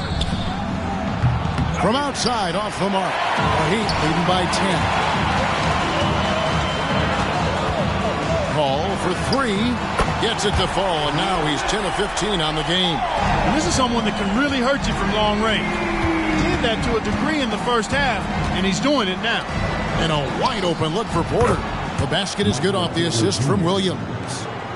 Williams has got 4 assists in the game. Paul against Williams.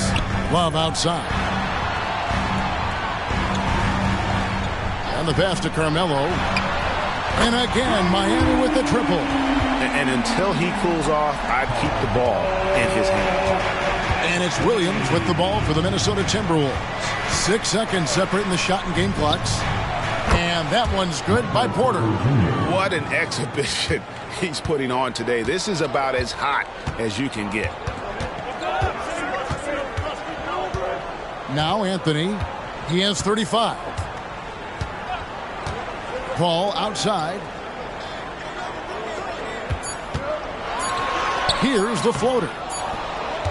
And so it's Miami going into the break with a 10-point lead. And the 3-point shot has been big for them. We'll take a quick break and then back to the action here.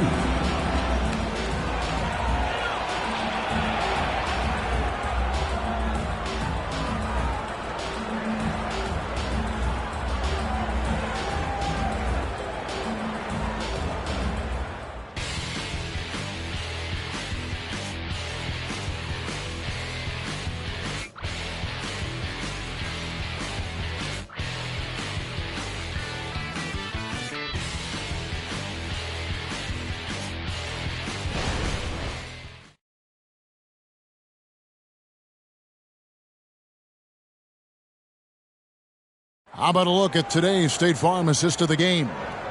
Yeah, an easy choice tonight. Look at the precision on this pass. Put it on a platter for him. Served him up a tasty room service dime right there, boy.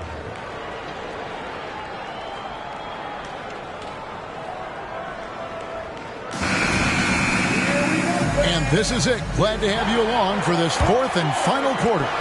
Timberwolves trail by 10. So with Anthony sitting on the bench, this is who Eric Spoelstra has on the floor. Smith is out there with Chris Paul. Then there's Brown, and it's Love in at the power forward position. Pass to Smith. Let's go. And it's Paul missing. Well, the defense refusing to give up anything easy. Love seeing that kind of intensity. Varejao. Whistle blows. Basket is good. So a chance here for a three-point play. Boy, good vision that time from Michael Porter Jr. Saw the wide open teammate and then got the pass to him right on time. One.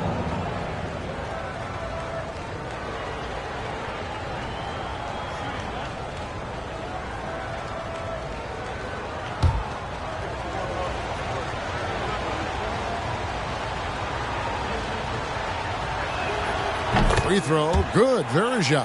And the thing about Varejao is he's always in the mix. Excellent at making things happen because he's scrappy and he never stops hustling. Here's Cycli, and he could not get that one to go. A lot of contact, and he'll go to the line for two. It's going to be on Varejao. First team foul. Now at the line, Ronnie Cycli. Take a break. Take a break. 2 shots.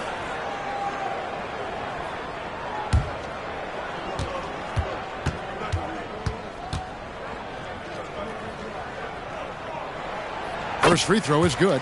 And if they continue, Kevin, their outstanding free throw shooting, that'll help them seal the deal. Yeah, they've not missed a single foul shot this half, and that's taking care of business, fellas.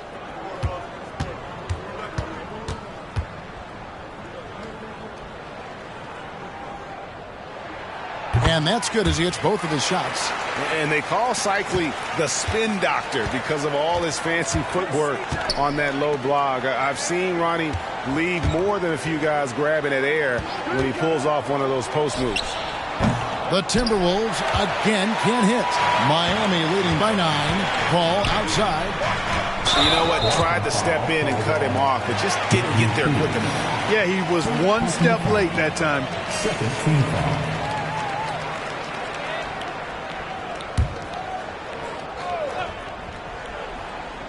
60 seconds off the clock here in the fourth. Brown outside. Bangs home the trifecta. Brown's got 24 points. I don't think he could have been any more impressive than he was tonight. Brown is setting this place on fire. McCollum feeling it out a bit. Hits the jumper in space. It's been like this all night for both teams. The offenses having their way. Any lull in the action so far has been short-lived because there have been nothing but buckets in this one. And they double up Brown. Paul outside. Latre.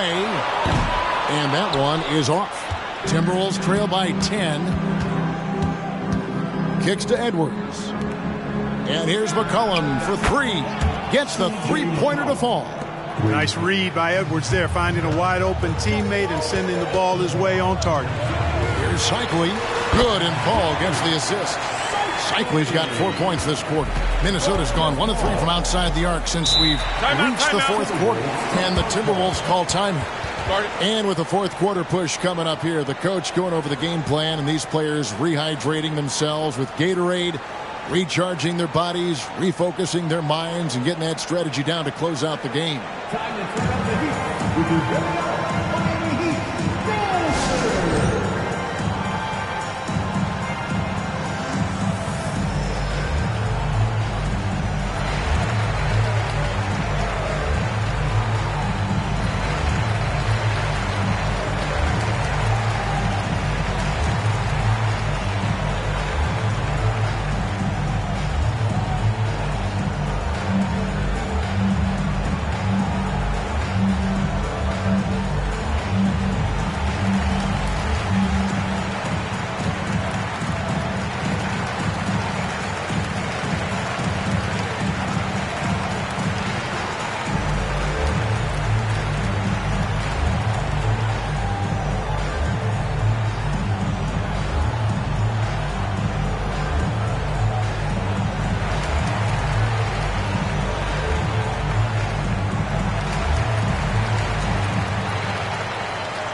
Some changes for Minnesota. Towns, he's checked in for Verejao. And Darren Williams is subbed in for McCullough. Time now to turn to our sideline reporter, David Aldridge. David. I was able to listen in on what Chris Finch told the team. Now, they've been happy with the way the team is shooting. He reminded players to keep taking those threes, that they've had some clean looks. And when that three goes in, it's always a welcome sight. Guys? All right, David, thanks.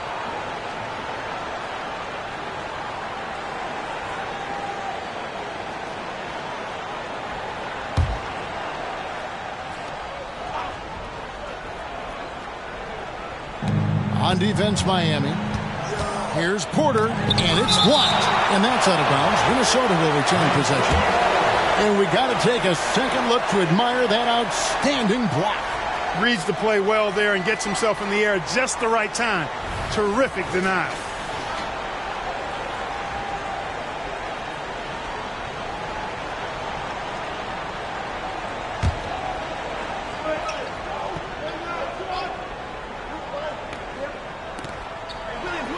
Outside Edwards.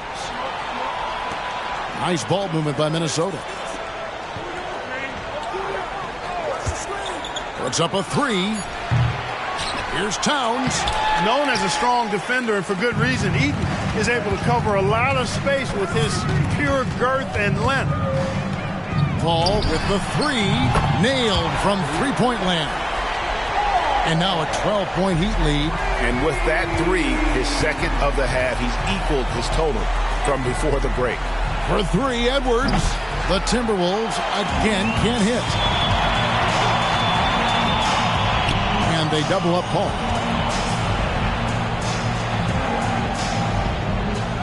On the wing, Brown lets the three fly. Rebounded by the Timberwolves. Porter's got rebound number 8 here tonight in the game.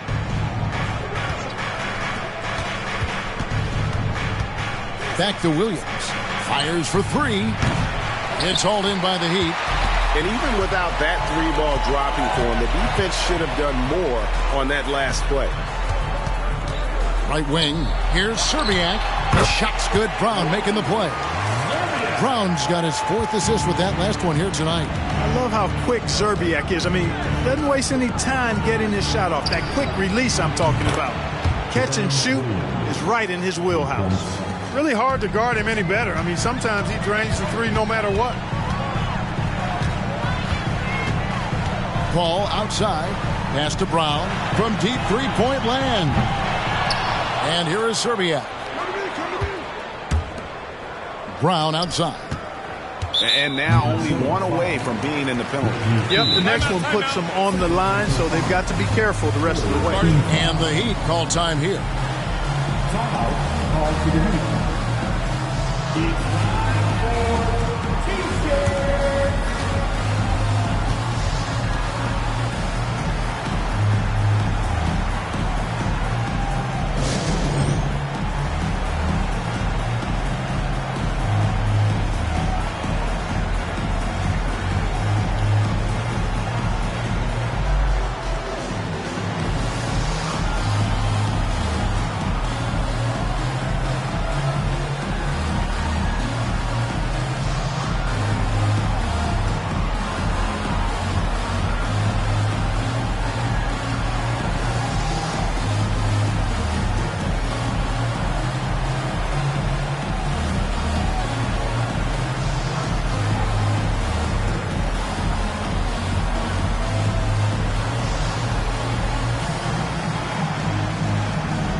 Peja Stojakovic, he's checked in for the Timberwolves.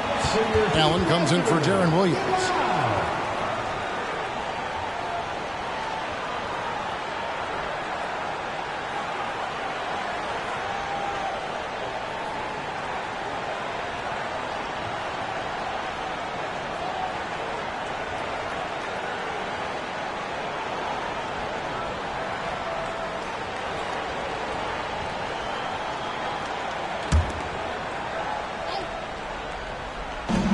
And it's the Heat with the ball. They've led by as many as 14 points. The shot's good from Eaton. Eaton able to go straight through that interior defense to get the score, holding nothing back. Thea's the pass to Stojakovic. Allen outside. And it's off from three-point range. And a big lead for them on both the scoreboard and the backboard thus far.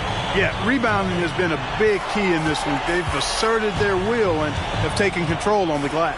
Passes it to Anthony. No good from outside.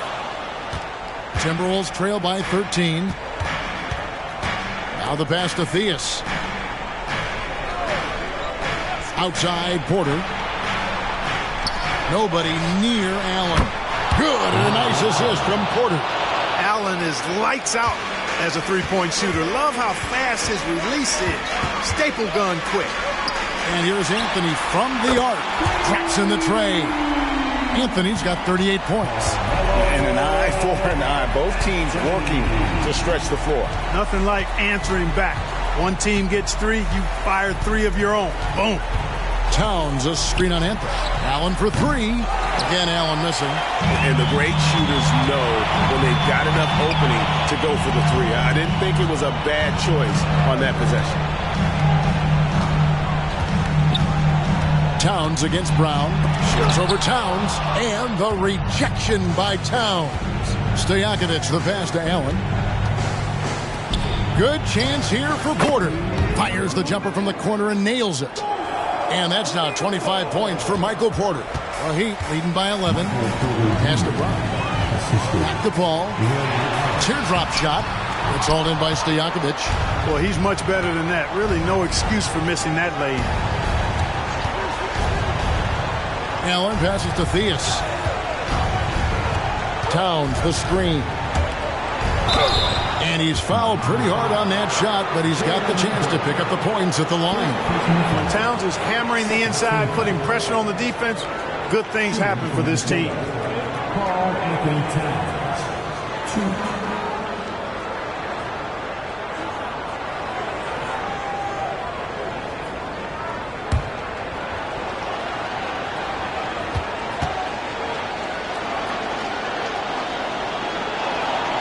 It's the first, and that brings them to within 10. Well, one of the ways you mark consistency is looking at a player's efficiency rating, and Cat is generally among the best in the league.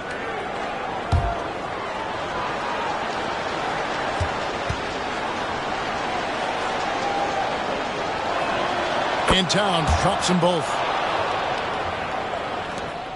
1:36 left to play in the final quarter. Now here's Paul.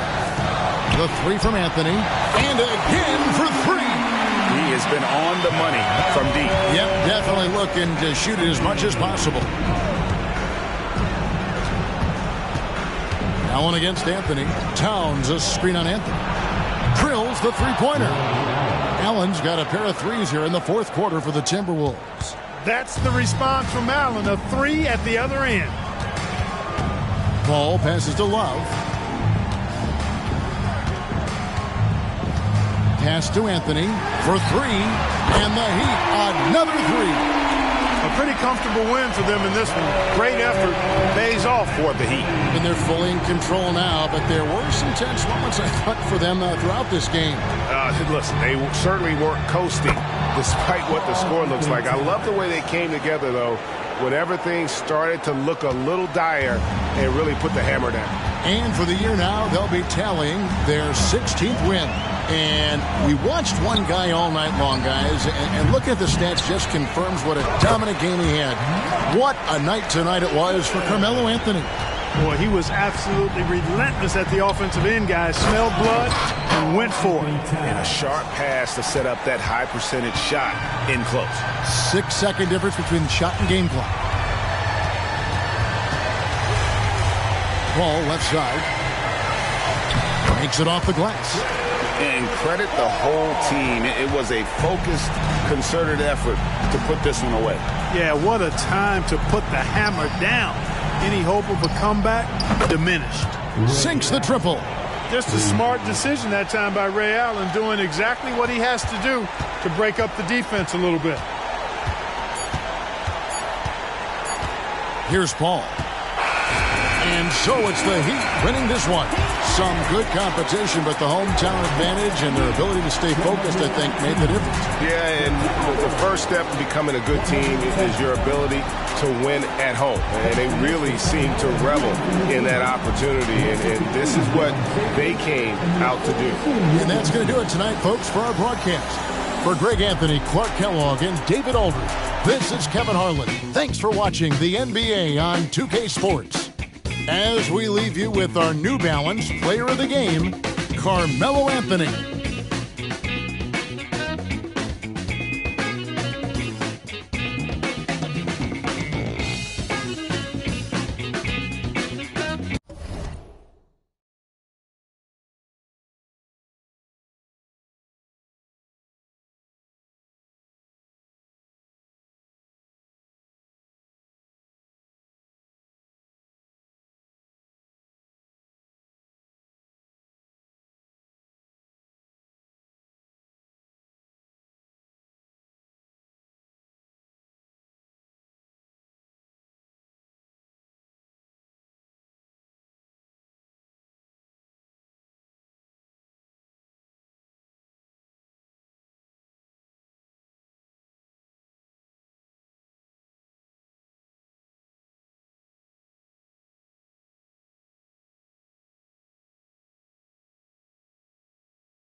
Oh, say does that star-spangled banner.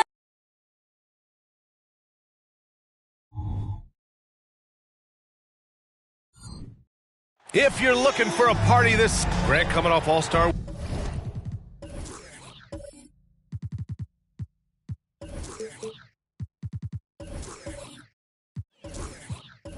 weekend, some teams seem to have renewed focus. You know, the break is really an opportunity to press the reset button. Take a breath. You know, just get some rest. And, of course, analyze what you've done well and maybe what you haven't, and make the necessary adjustments moving forward. The starters for the Golden State Warriors. They've got Tyrese Halliburton. Holmgren is out there with LeBron James. Then it's Jackson, and it's Curry in at the shooting guard. James passes to Halliburton. Jackson on the wing.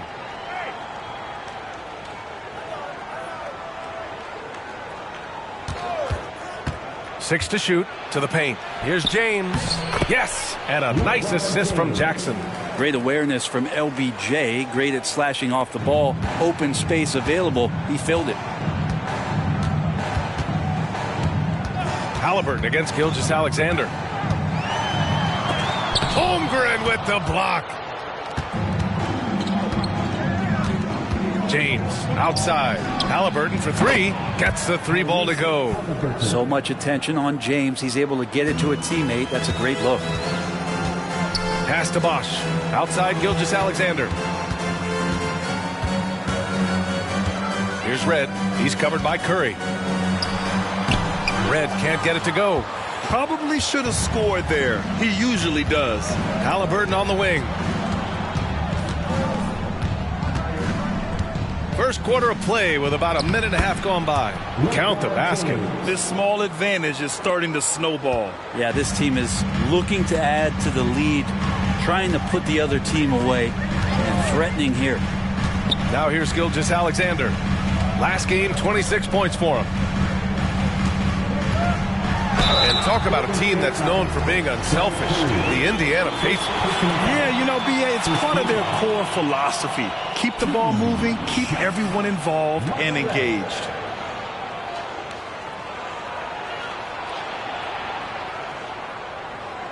Shooting two.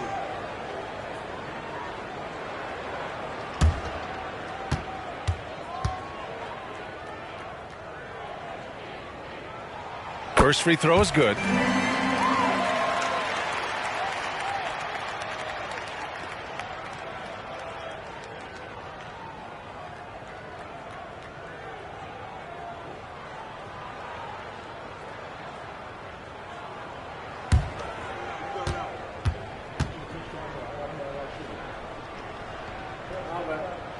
And he makes both free throws. At this point, you might as well go ahead and chalk up the points when he's at the free throw line. Pretty much automatic. Pass to James. Jackson on the wing. To the middle. And slam dunk by James.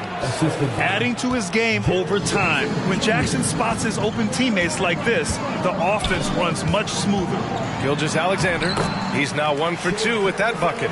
The defensive effort was lacking a bit, but hey, give him credit for finding a weakness there. Just really smart basketball and exploiting whatever holes that he's seeing right now in the defensive squad. Just can make it so much easier for your teammate when you throw that lead pass that gets to him right on the money, whether that's on the run or in the shooting pocket. Here's Red. Last game, 26 points for him. The top of the key jumper is on the mark. Their guards have carried the offensive load. With the way they've performed, they've got the green light to shoot whenever there's an opening. Now here's Holmgren. Right now averaging 5.5 a game. Curry, no good. And that's exactly how tightly you have to guard him every time he steps to the arc. He's just that good. Gilgeous-Alexander passes to Wagner. From 10 feet away, another one falls for Indiana. Such an improved part of SGA's game. Love his passing skills. Halliburton against Gilgeous-Alexander. Jackson outside. Pass to James. Halliburton for 3. The shot's good on the assist by James. Halliburton's got 6 points. And they've settled in quickly today. A nice flow and rhythm to their offense. Here's Bosch. Over to the left wing.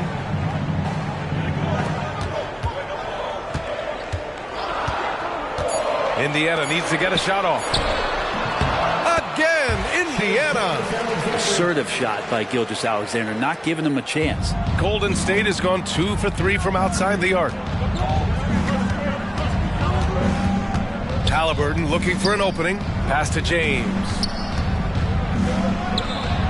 Again, the Warriors score. Well, he doesn't look satisfied with the lead right now. He wants more, and he looks like he's going to get it. Time called here. Indiana decides to talk it over. Here are your Indiana case minutes.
He's checked in for Wagner. And over the previous 10 games, let's take a look at the assist leaders among point guards. Tyrese Halliburton on top. The way he's getting his guys going and working the ball around the floor, how could you ask for anything more? He's making a concerted effort to be as great of a teammate as he can be.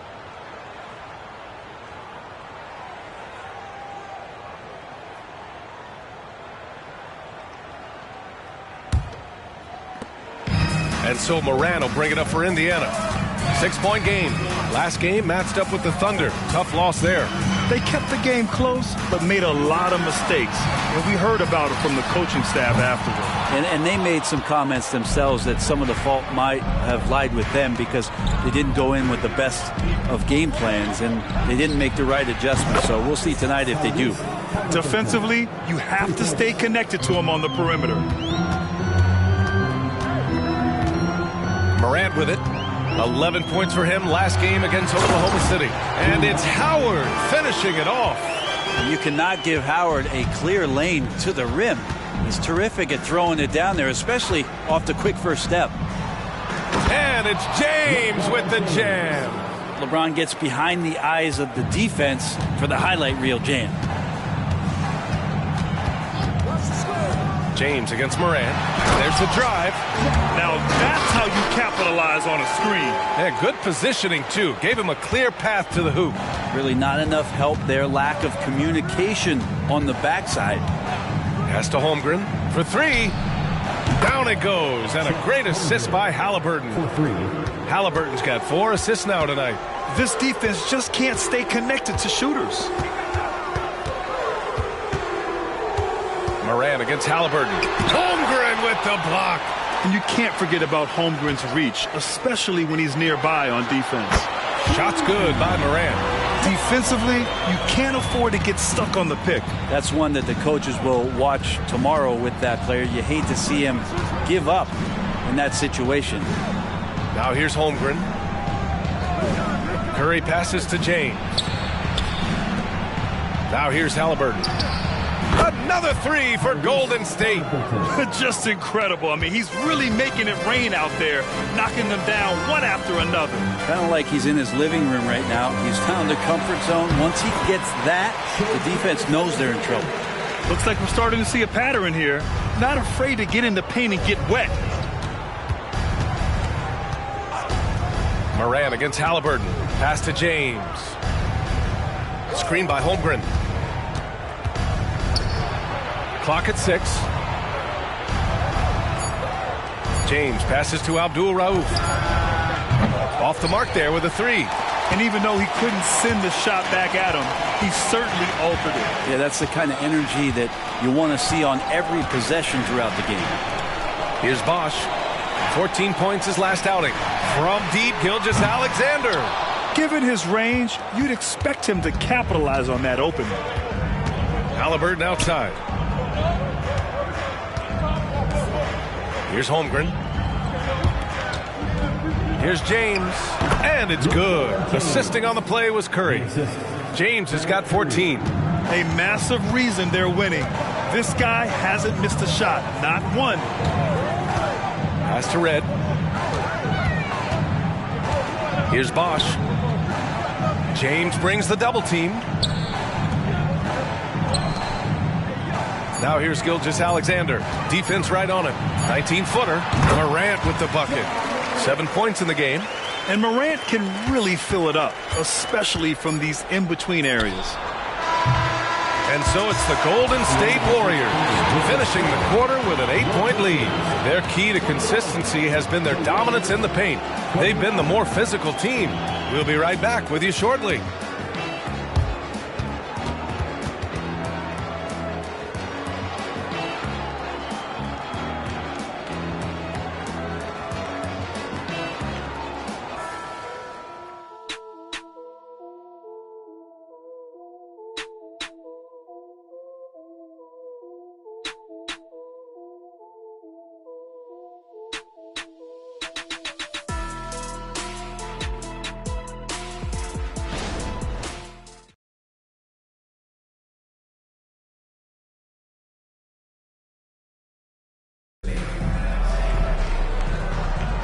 And for those of you just tuning in, second quarter action is where we are.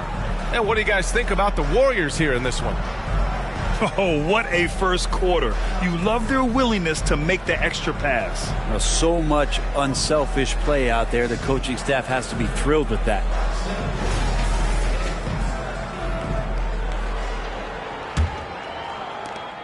Golden State has gone 5 of 8 from outside the three-point line in this one. On the floor for the Warriors, we've got LeBron James.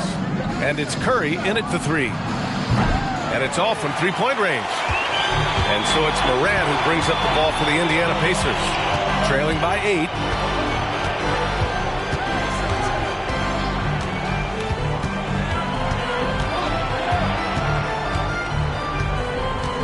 Pass to Bosch. 5 to shoot. Takes the 3. Durbin with the bucket. Durbin's gotten himself going here. His first points of the game on the deep ball. Halliburton against Moran. The 3. Oh, my. Came close to a 4-point play. He'll head to the line for 3 free throws. Ooh, good defensive intensity, but you have to stay in control always. 3 shots.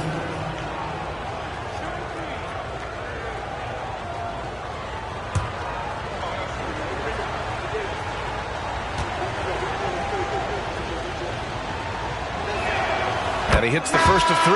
Grant, you had a terrific mid-range game. It feels like more players are going back to that now. Yeah, you know, it's interesting, B.A. The analytics say dunks and three-pointers, but that makes your offense almost just two-dimensional. In many cases, too predictable. You're seeing more and more players, particularly the elite ones, finding comfort in the mid-range. He hits the second from the line.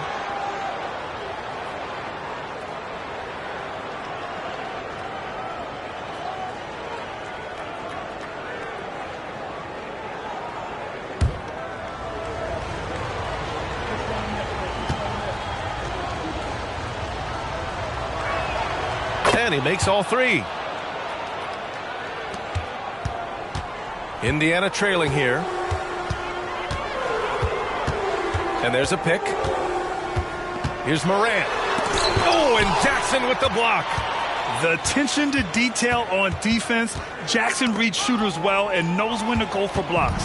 A moment to hear from Allie LaForce. Well, Brian, durability is a focus for Ja Morant. He said, quote, "The #1 thing is being available, working on my body to get stronger, and on the court being way more consistent with my shooting so I don't have to go back to the rack, absorb all that contact, and hit the floor every single time." Brian? Yeah, that makes sense. Thank you, Allie. Persistence from Bosch, keeping after the ball on the offensive glass and following it up with a nice putback. Pass to Jackson. And there's a whistle. He'll head to the line to shoot 2. Man, he made sure to get his money's worth on that foul. And a moment to look at the scoring approach in terms of where the points are coming from here for the Warriors. Well, they found a groove, and it's from distance, so knocking them down from the three-point land never hurts. So much good energy and flow tonight, and that has really come out of great ball movement. Guys have been open, and as soon as they are, they get the ball. First one falls for him. Yeah, they're really cashing in more at the line here in the second quarter.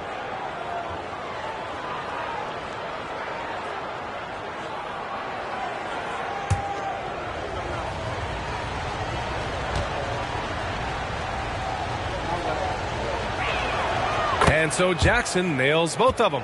Makes it pretty tough on the defense. Who you going to pick to send to the free throw line? He's hitting the free throws right now. Form looks good. And here's Morant outside. Kemp with a rebound.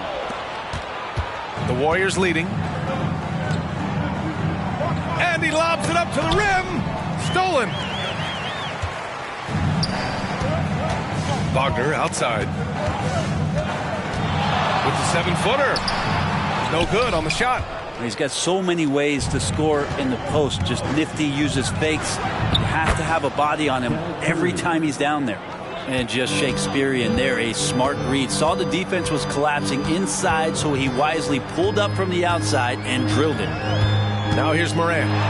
He has 7, and there it is for him. Morant's got 9. And now almost all their points coming from the paint. Inside, Brown with the steal. Curry against Wagner. Out to the right wing. Outside Morant. Back to Wagner. 6 on the shot clock. Outside for Morant. Up again.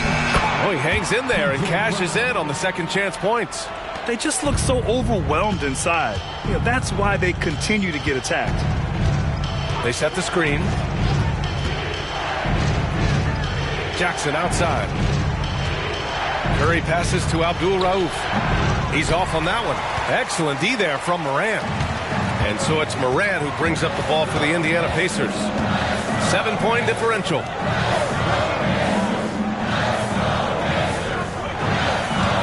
With the fadeaway. Morant missing again. It's been that kind of quarter for him. The shot has just been unreliable. A stronger defensive presence would have saved them 2 points. It didn't seem like anybody was really aware there to go and collect that rebound in the possession. And the Warriors call time here. The Pacers have crews here.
as we approach the playoffs. Let's see how the East is looking.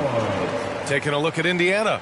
Their season's basically over, barring some sort of miracle.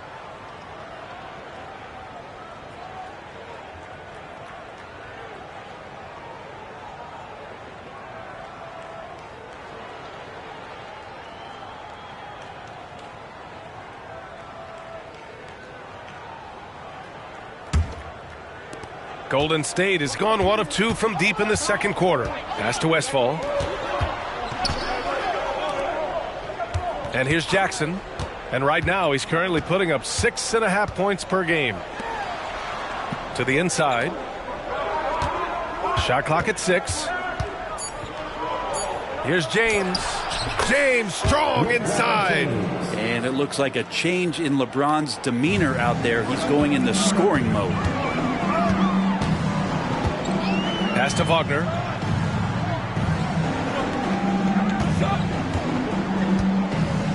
Up top, Brown.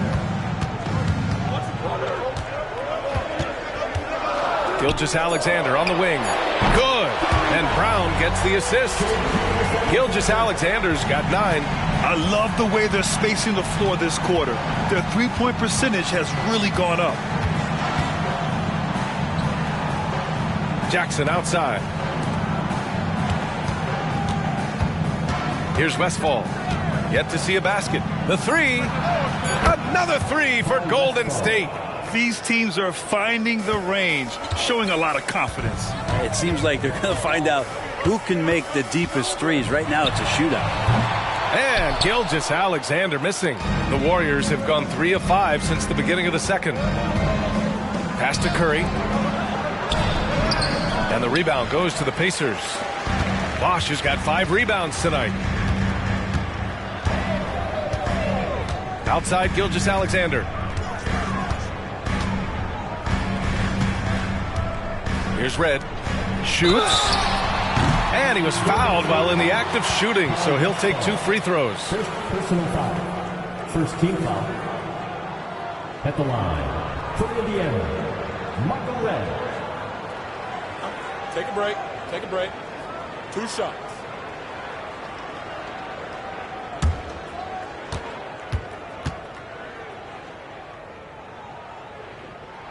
The first one falls.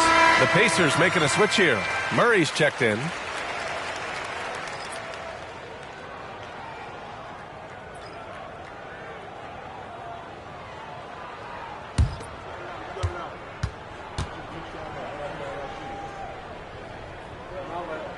And so he hits both.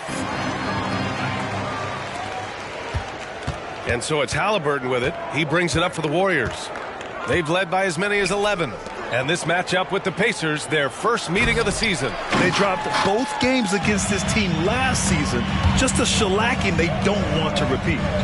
Now here's Gilgeous-Alexander. 9 points in the game. Pass to Red. Murray with it. Shot clock at 5. From deep, Gilgeous-Alexander. And his 5th basket. Now 5 for 8. Looking comfortable out there.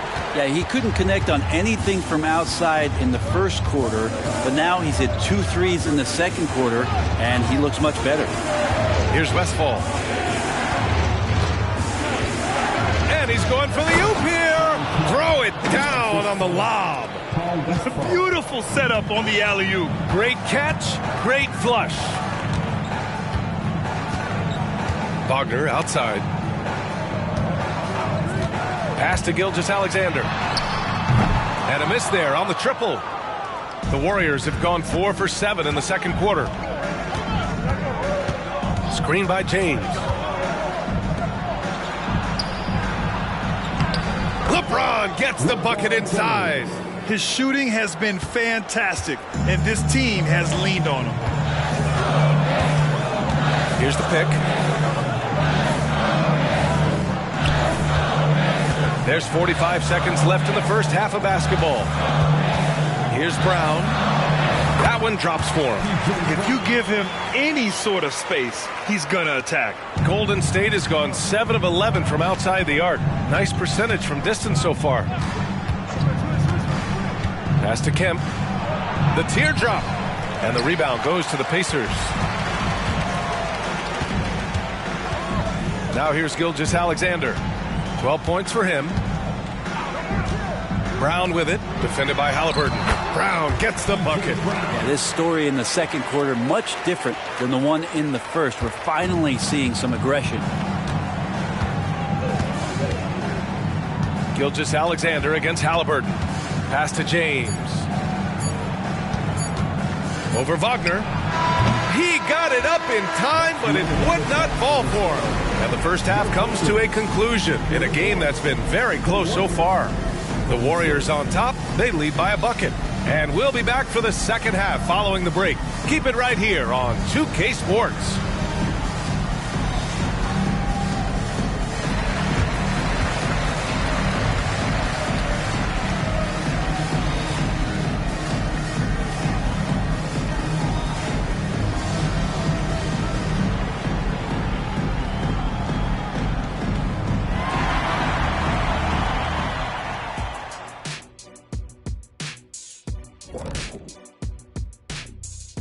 And we thank you for joining us at halftime. The Golden State Warriors are in a closely contested game. Well, you see they're zipping the ball around, never letting the defense get set. Not only is it fun to watch, it's effective. Next pass mentality. All right, and now time to give some recognition. Players of the Month. Out in the East, Kobe Bryant. He's been a force over the stretch, getting to his spots, capitalizing, relentless approach. No one's been able to stop him. No one's really come close. And that's it for halftime. Thank you for joining us. We send you back to Brian Anderson for the start of the third quarter.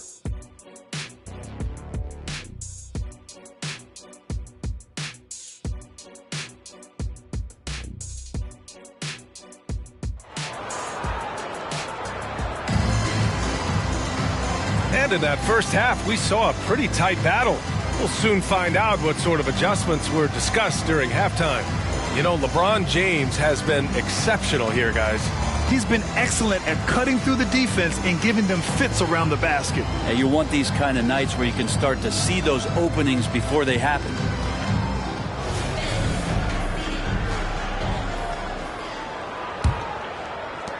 The Warriors leading. We've got Dwight Howard. Shai Gilgeous-Alexander is out there with Franz Wagner. And it's Bosch in at the 4. That's the group for Rick Carlisle getting going here in the second half. Now here's Curry. And just wasn't able to set up in time. First personal foul. First team foul.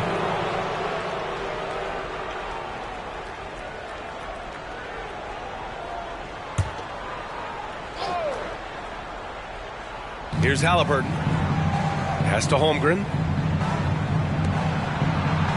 Here's James. James, so calm under pressure. You want to challenge LeBron to do more of that, but you just end up fouling him, so it's more points. Here's Red. He's covered by Curry. From deep, Gilgeous-Alexander. Rebounded by Halliburton. Golden State has gone 7 of 11 from outside the arc. Nice percentage from distance so far. Not the first, and certainly not the last time we'll see this. LeBron finding airspace. Now here's Gilgeous-Alexander. 12 points for him. Pass to Bosch. Here's Red. He buries it from 3. Red's got 9. Love to see that kind of activity. He just makes things happen. Curry with it. James outside. And there's the screen. And here's Holmgren. Halliburton outside. Down low. 5 on the clock. Here's an 8-footer. Pacers with a rebound. Yeah, my expectations were that he was not going to miss that one. He handles that kind of defense, especially on the inside. Howard with a screen on Halliburton. Pass to Red for the tie.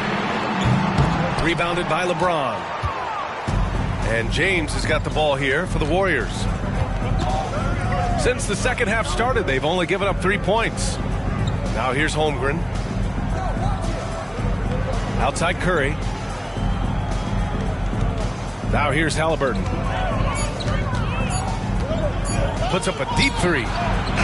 Doesn't fall. Now 4 for 6. Would you say testing the limits of his range there? Well, I thought they played smart, and then all of a sudden it was maybe a little too flashy there, and that's unfortunate. Back to Gilgeous-Alexander. Inside, Howard. And it's Howard finishing it off. Well, involving guys with your eyes and seeing plays like this, that's a beautiful play by Gilgeous-Alexander. Halliburton with the ball, and Howard picks him up defensively. Fires in the triple. James has got 7 points for the quarter. Indiana has gone only 1 of 3 from deep here in the third. Wagner outside. Back to Gilgeous-Alexander. Curry with a steal. James passes to Halliburton. Lets it go. Howard grabs the miss. Oh, can't punish the defense for leaving him open that time. That's a frustrating miss for a really steady jump shooter. Here's Red. He's covered by Curry. Red, the pass to Gilgeous-Alexander. And the rebound goes to the Warriors. James has got his 5th rebound in this one. Halliburton for 3. The rebound by Bosch. Bosch has got 6 rebounds in the game. Pass to Gilgeous-Alexander. Here's Red. Fires for 3. That one's good. And so Gilgeous-Alexander with the assist. Gilgeous-Alexander's got 5 assists in the game. Golden State calls timeout. Let's get excited.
Show some love and clap for the minutes.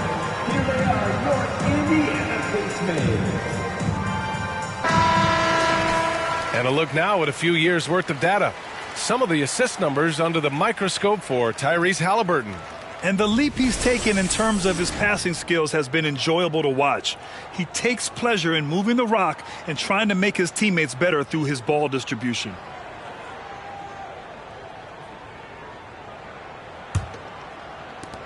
The Warriors have gone 3 of 7 here in this third quarter. James, a screen on Gilgeous-Alexander. It's intercepted. In transition, here they come. And stolen by Holmgren. Oh, and a fast break for the Warriors. Here's James. And who else? LeBron with the finish. Now that basket must be widening out right now, and he's making almost every shot he's putting up this quarter.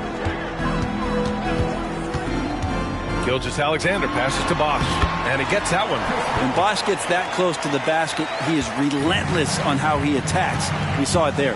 Boy, the offensive instincts of Shai Gilgeous-Alexander are really something to see. Yeah, an incredible instinctual scorer and just a knack for making things happen offensively, whether that means him scoring or setting up others.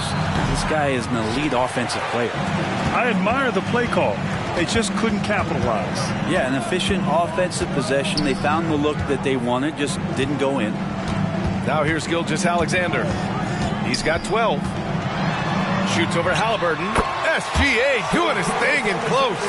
Slithering around the floor, Gilgeous-Alexander gets to his spot. Halliburton against Gilgeous-Alexander. Halliburton, a pass to James. And And it's James with the jam. Impressive one-hand slam right there, B.A. Man, as long as he's confident about it, I'm good with it. Maybe use two hands next time. He knows where he is. Now here's Wagner, averaging around 6 a game. Gilgeous-Alexander, he hits again. 7 for 13 and looking confident. And guys, the way this defense is getting manhandled down low, you have to wonder if they're at 100% right now. Jackson outside, beyond the arc. And the rebound goes to the Pacers. Howard's got 4 rebounds now. Gilgeous-Alexander against Halliburton. Shai Gilgeous-Alexander again. Impressive make by SGA, not fazed by that defender. Halliburton outside. Jackson on the wing, defended by Wagner. Jackson down low. Wagner's on him. Just 5 to shoot. Jackson, pass to James. The 3 from Curry. That falls. Nice feed that time from James. James has got his 3rd assist of the night. Pass to Wagner.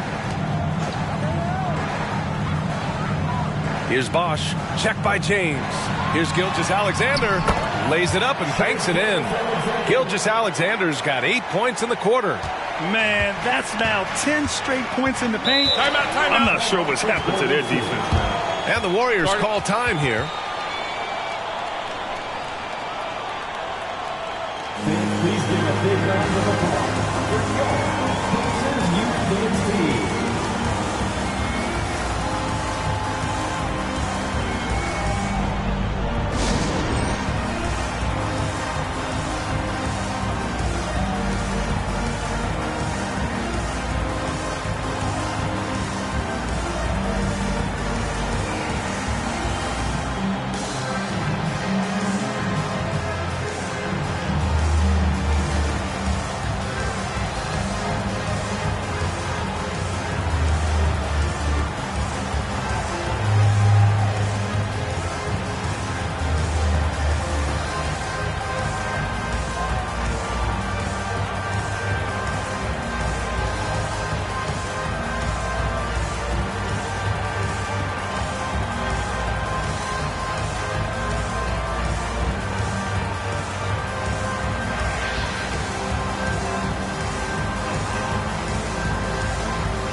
And let's look at the Western Conference standings as the playoffs approach. You look at the Warriors. Right now, they're in 10th place, hoping to get themselves into the playoff picture. Well, I think for Golden State, they've had some terrific moments this season. But where's the big leap upward that we've been waiting for? Now, you just don't want to sit in the middle for too long. You either want to be competing against the top teams or starting to strategize where you can position yourself for a high lottery pick and maybe turn around your franchise's fortunes. Here's Westfall on the wing. Curry. 58 seconds left in the third quarter. 6 on the shot clock. Lets it fly. The Pacers pull it in. If they play this right, they can go 2 for 1. Yeah, they really have to work the clock right now.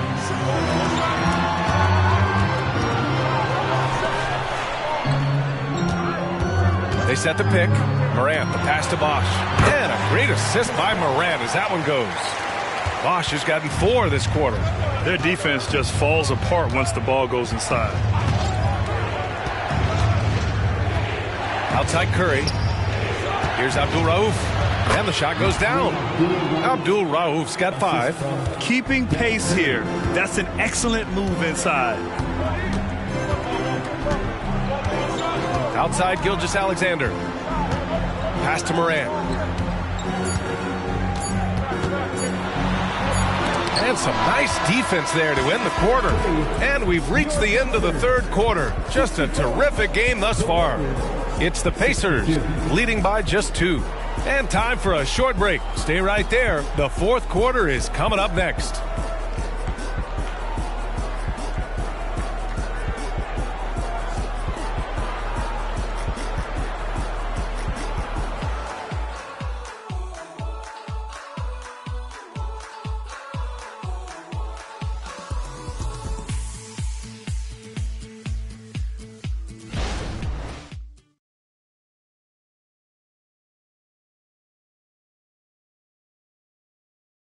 Rick Carlisle had some advice for his team. Let's hear what he had to say. Hey, it's all about who's more physical. And you got to meet them early in defensive possession. These guys are going to wear down, but we got to make them wear down. And Coach Carlisle imploring his guys to up the aggressiveness on defense. Preaching physicality. When you play for Coach Carlisle, you got to bring energy. And with these teams locked in a very close contest, this fourth quarter promises to be a good one. On the floor for the Warriors. And so it's Halliburton with it. He brings it up for the Warriors. Trailing by 4. Kicks it out to Jackson. Pass to Abdul Rauf. And here's Halliburton, hounded by Morant. Jackson with a screen on Morant to the paint. Jackson can't get it to go. This has been a close game in a lot of ways, but they do have an edge on the boards. Morant, the pass to Red. To the inside. Brown. Second chance shot. And the layup is good. They have no answer defensively inside. Well, the Warriors shooting the ball at 60%, an excellent average. Three-pointer. Nails it from beyond the arc. As the deep shots continue to fall, you can sense the frustration growing among these defenders. Morant, the pass to Wagner.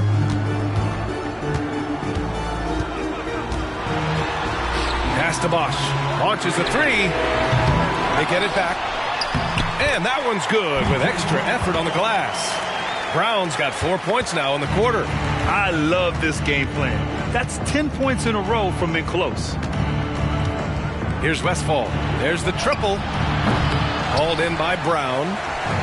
Brown's got his 7th rebound of the game with that last one. Wagner finds Morant. Back to Wagner. To the middle. Bosch, no good. Well, a lot of players in the league are going to make that shot, and for him, it's pretty much automatic. It's a good defensive effort to prevent the layup. Wow! Pretty much an unbelievable slam there, B.A. Yeah, you got that right. And the Pacers call time here. To the Pacers.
Check in with Allie LaForce. Hey guys, during that last break, I heard Rick Carlisle as he talked with the team. Coach wasn't very animated in this tight game, but asked this of his team: how bad do you want it? Right now, this is all about who wants it more. So go out there and take it, guys. Great work, Allie. Thanks.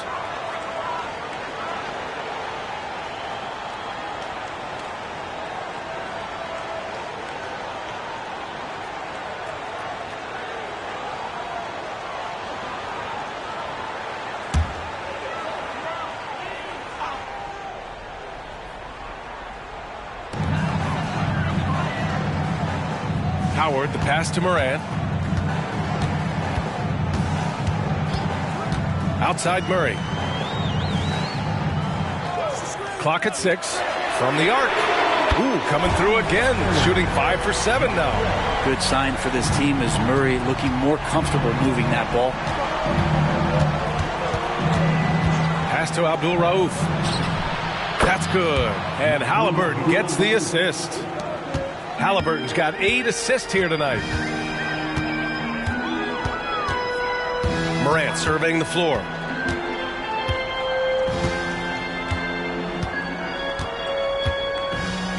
Howard with the ball. They kick it out to Murray. Oh, he got hacked on the three-pointer, and he'll head to the line. Jaren Jackson picks one up. Something you like about Murray is just the constant, relentless energy he plays with. Whistle to whistle, he's out there hustling on the floor. And guys, let's get your take on the scoring breakdown for Indiana. Well, not content to take what the defense gives them. I mean, they're attacking the gaps and getting the ball inside. We probably have to touch on as well that tonight their penetration has been awesome. I mean, they put force on this game, attacking off the bounce, and the willingness to do that has paid off. James is checked in for the Warriors. Curry comes in for Halliburton.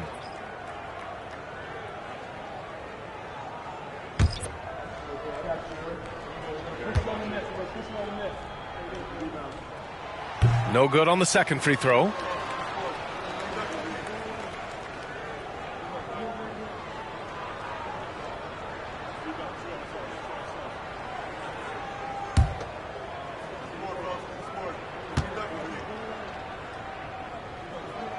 And he nails the third. Not a perfect trip to the line, but at least he made this game a two-possession affair. Here's Abdul Rauf. Gilgeous-Alexander defending. Abdul Rauf, the pass to Holmgren. Jackson outside.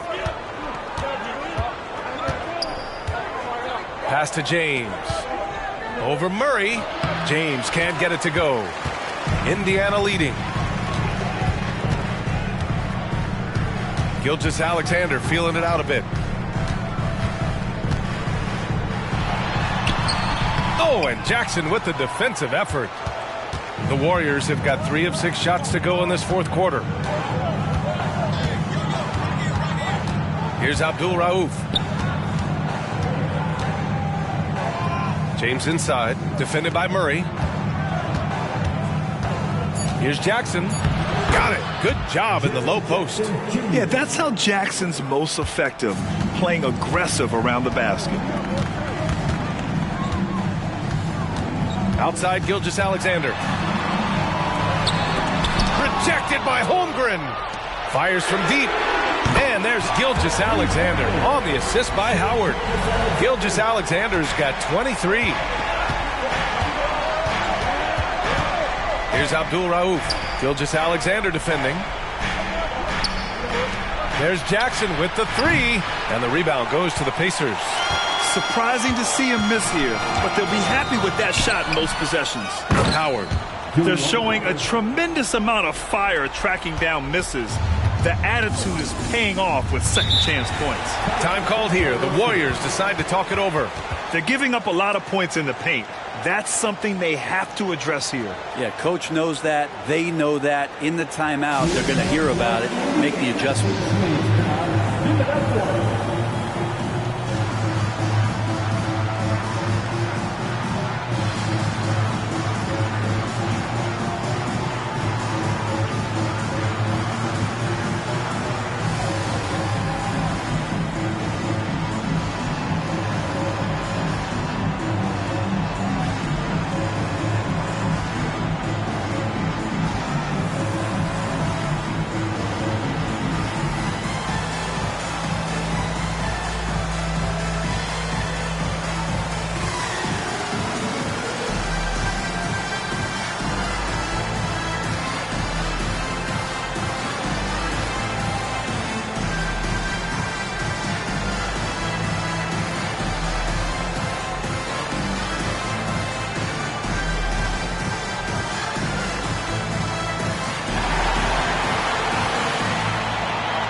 Halliburton's checked in for the Warriors.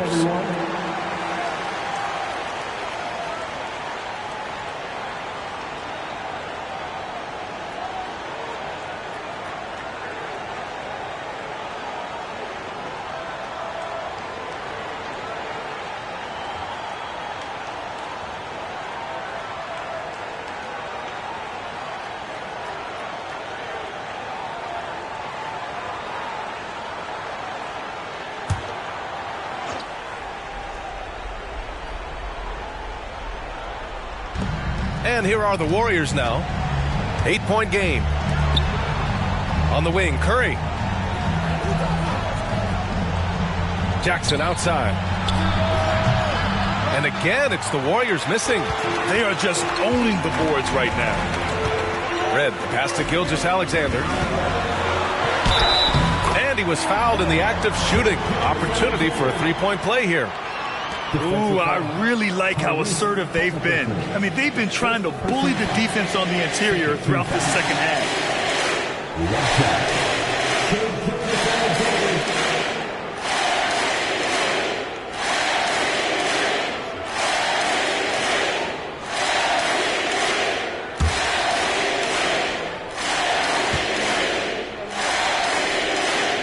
And money from the stripe. SGA could close his eyes and knock that down. Golden State has got 2 of 5 threes to go here in the fourth. Halliburton against Gilgeous-Alexander. Halliburton, the pass to James. Pass to Jackson. Shot to stop the run. And the rebound goes to the Pacers. And he just hasn't been able to get it going this period. No, I haven't seen him in comfortable spots, or at least spots we've seen in this offensive set that are allowing him to settle in. Now here's Gilgeous-Alexander. Here's Red. Let's go with a three. That one's good. And so Gilgeous-Alexander with the assist. Gilgeous-Alexander's got 7 assists in the game. Timeout called, the Warriors.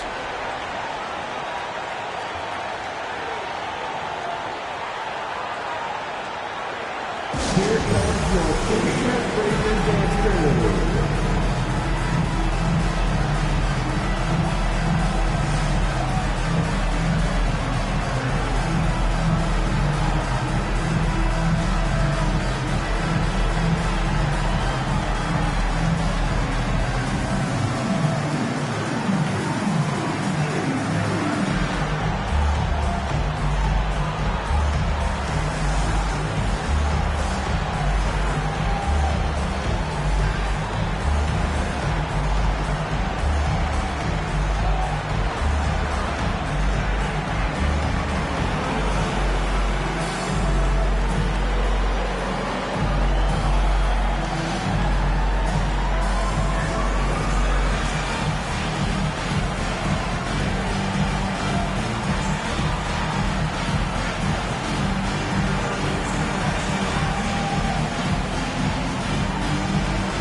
And so it's James with it. He brings it up for the Warriors.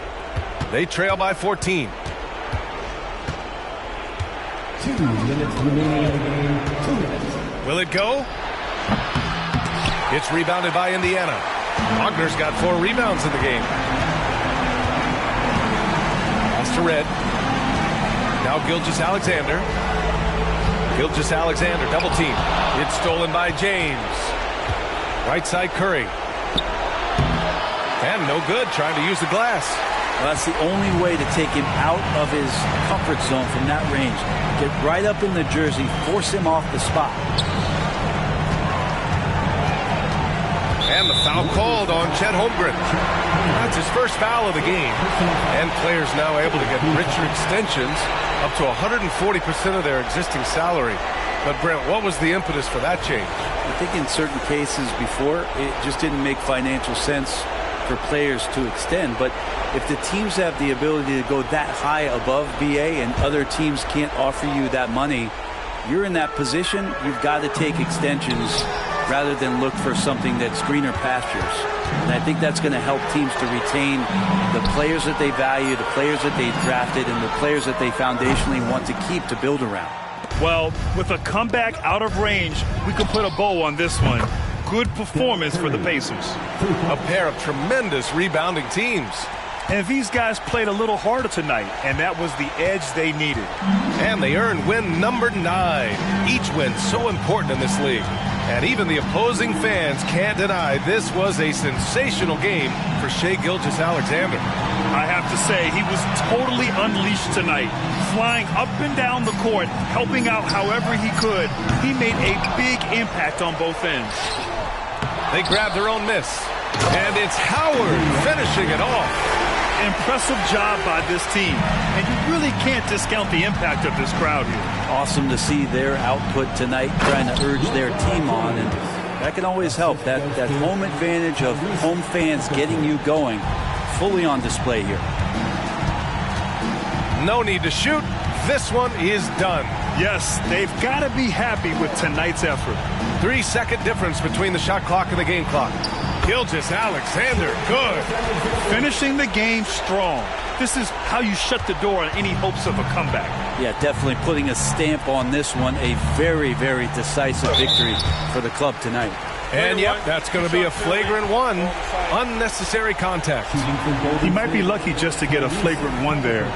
Lots of contact on that play, and the officials could have gone with a more severe call. Well, he better be on his best behavior from this point forward. One more flagrant of any kind, and he's out of this game.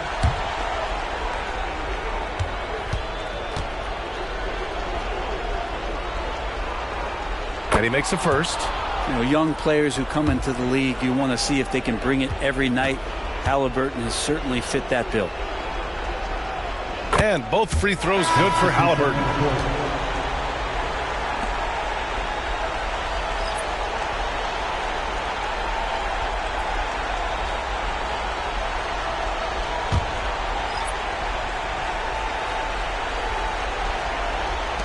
There's 6 seconds left to play in the fourth quarter. And so it's the Pacers taking care of business in this one. Even early on in this game, they appeared happy to be playing at home. And it makes a huge difference. Once they started to get into a groove, you never really felt like they wouldn't come out on top. And that'll wrap it up, folks. Alongside Brent Barry, Grant Hill, and Allie LaForce, this is Brian Anderson with our entire 2K crew thanking you for watching. And as we leave, we give you our New Balance Player of the Game, Shai Gilgeous-Alexander.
The Kings as they came through the tunnel earlier on, all set to give their Sacramento fans something to cheer about.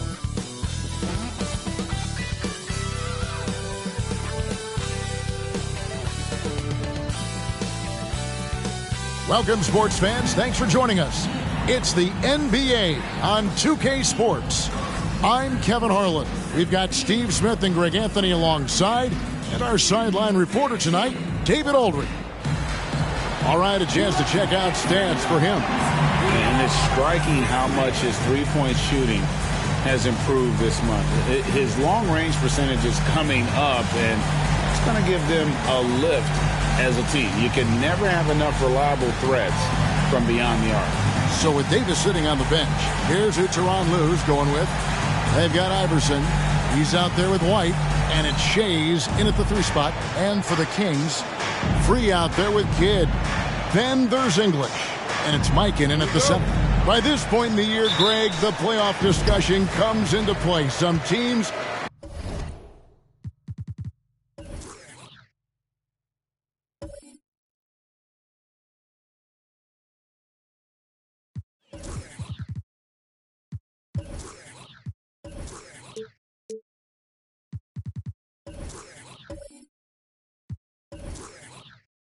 look solid to make it, and others are chasing a spot.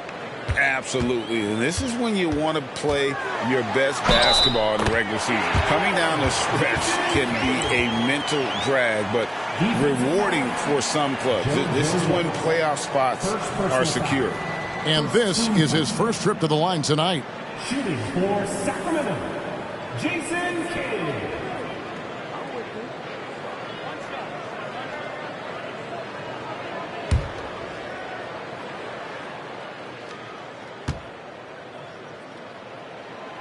And that one misses.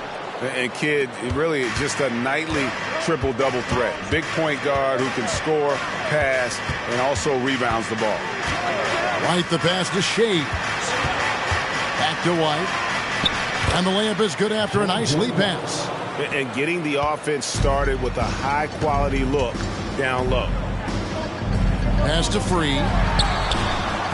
That 3 off the mark. Here's White. Nowitzki outside. The shot goes in. First shot, first basket. Some guys just understand how to generate points. He's one of them. Passes to Cowens. And now just over a minute played here in the first. Here's English. And once again off the mark by Sacramento. And here's White. He'll bring it up for the Los Angeles Clippers. Boy, doesn't Mike Brown, GA, deserve a lot of credit for the Kings' recent success. He's been terrific. I mean, bringing that championship pedigree from Golden State. Brown went to the finals as the head coach in Cleveland, and one of the best people in the league as well. And that one's good, Iverson. And it's encouraging seeing Iverson just bury the three ball. When he's got that shot going, he is basically unguardable. And they get it. World B3 gets the bucket. Matching baskets from the perimeter, an earmark of today's game. Hey, players love competition, and the fans love it as well. Back to White. That's good, and it's Nowitzki with the assist. Did you see the game plan is working already? 4 straight makes to start this one. Here's Mikan. 9-point game his last outing. And here's Kidd from the arc. Another 3 for Sacramento. The concentration from Kidd at the arc, a big part of how he stays consistent from there. White the pass to Shea. It's good. He makes his first shot of the game. Just setting the tone with an aggressive move to the rack. And where's the help defensively? No excuse. You have to be aware. He should be on your radar all the time. White with it. And looking at his production, he averages a little more than 7 points a game. The lead pass was put in just the right spot. White's got 6. And they've had assists now on their last 3 baskets. The pass to Cowens. Back to Kidd. Pass to Cowens. Here's English. 5 to shoot. For 3, Kidd. And the rebound goes to Nowitzki. Aggressive closeout on a great jump shooter. That's how you defend against the 3. White against Kidd. White the pass to Shea. And again, it's the Clippers from deep. And it just seems that every pass they make is leading to a score. Just great ball movement. So the Kings call timeout. They're first. We've got some T-shirts. We are going out right now.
Johnson, he's checked in for the Kings.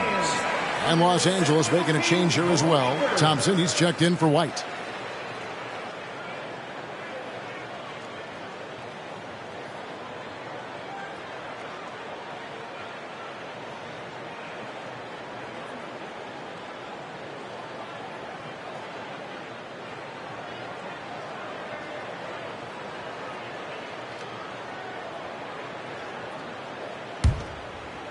And we're just over 3.5 minutes into the first quarter.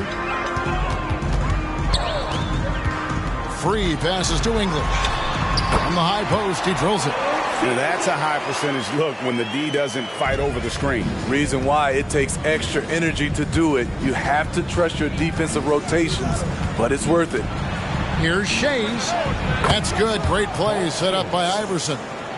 Shays has got 8. And their offense already in a flow. Some stellar shooting to jump out to this lead. Pass to Cowens. Good ball movement here by the Kings. English inside. He's against Nowitzki. English's shot is good. I love it. Beautiful job getting to the rim, making a play. And here is Iverson. 8 points his last outing. Inside. Basket is good. He'll get a chance for one more at the line. Assists like that have typified their effort today. Terrific ball movement. And some stats here, guys. The scoring breakdown for the Clippers. Right now, it's their passing game, and it's been on point. Doing a great job of moving it around and getting the ball to their shooters. And something else that I liked is how they attack the paint, finding ways to get inside and capitalize time and time again. Free throw good. Iverson. Steve, this current Clippers group, they're changing the identity of this franchise. Hey, Kevin, you know this. For a long time, they couldn't get right, winning just one playoff series during their first 27 seasons in L.A. Now the Clippers expect to make postseason runs. Yeah, another nice bucket down low. They've really been able to work the ball into the post effectively here so far. And Iverson throws it down. Boy, that was quick. Already out to a double-digit lead. This has been a beatdown right here, possibly over before it began. Free passes to Johnson, and it's Johnson with the jam. I'll tell you what, I'm not sure these guys can keep this up. Yeah, both teams in the zone early. Stops have been almost impossible to come by. Back to Iverson, and the dunk by Iverson. Building up a big early lead, they have taken charge of this game. Play calling has been fantastic. They've been a step ahead of the defense since the opening tip. And didn't do anything fancy there, but didn't need to. Nope, his only concern right now is getting the points on the board. And I don't mean style points. Nowitzki gets a wide open look. No good on the triple. The Kings trail by 8. This is it to Cowens. Johnson outside. And Thompson sends it back. Here's Hudson. Here's Lanier, and it's blocked. And they get it back. Nowitzki, the pass to Lanier. Iverson kicks to Hudson. Fires away from outside. It's rebounded by Mikan. And it's Anderson with the ball for Sacramento.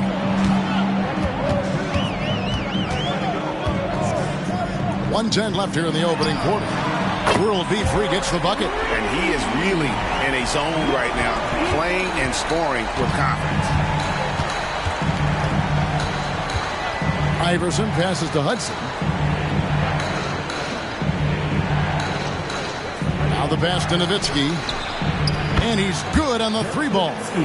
Nowitzki's got 5 points so far.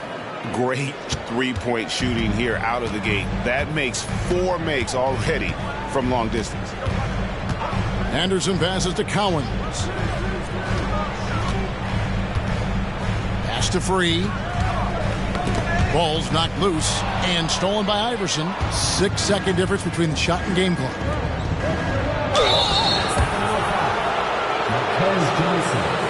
First personal foul. Second team foul. Los Angeles shooting their second and third free throws tonight. Lou Hudson taking 2 shots. Shooting 2.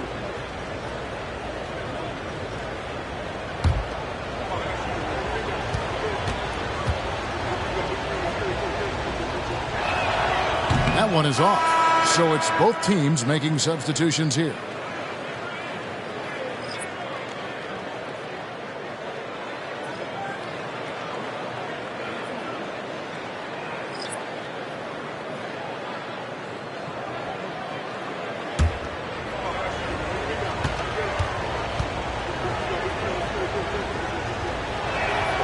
And he's good on the second. So for Sacramento, their last game, a loss to Detroit. Hudson against English. 11 seconds left to play here in the first. Clock at 6. And English with the stuff.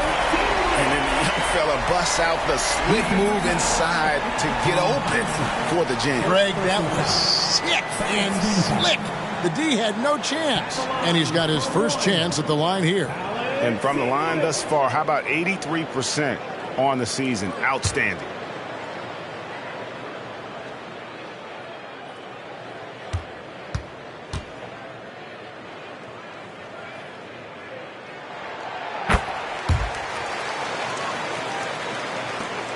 Five seconds left in the first quarter. And Thompson puts up a... Oh, what a shot! That's a miracle. Are you kidding me? I didn't think that shot had any chance of going in. Just shows you that anything can happen in this game. And so it's the Los Angeles Clippers in control with the 9-point lead to end the quarter. And they've done a phenomenal job down low, so many of their points coming right at the rim. We've got more in store for you right after this.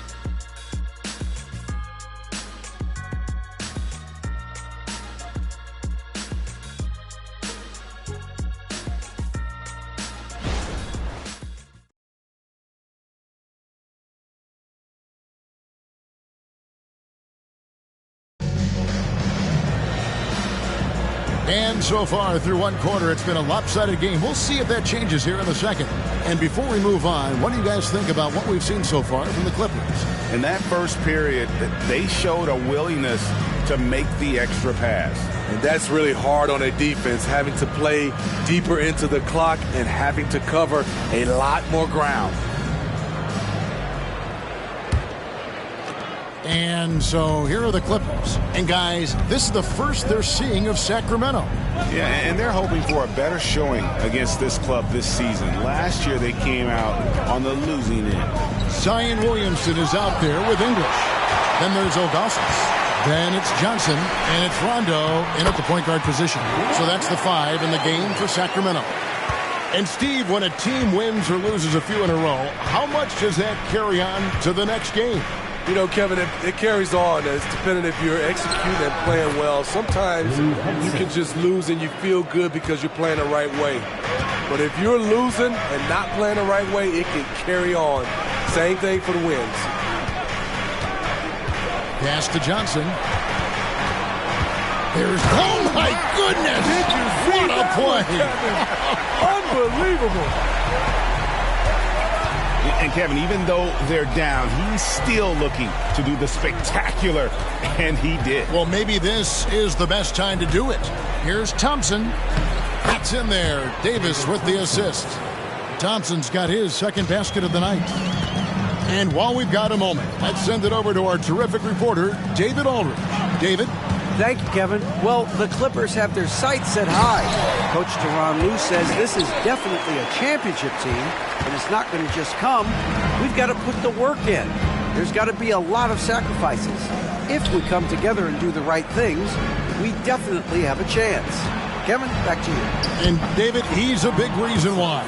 Thanks so much. Man, I'll tell you, when you get your floater game going, it's a tremendous weapon. Williamson outside.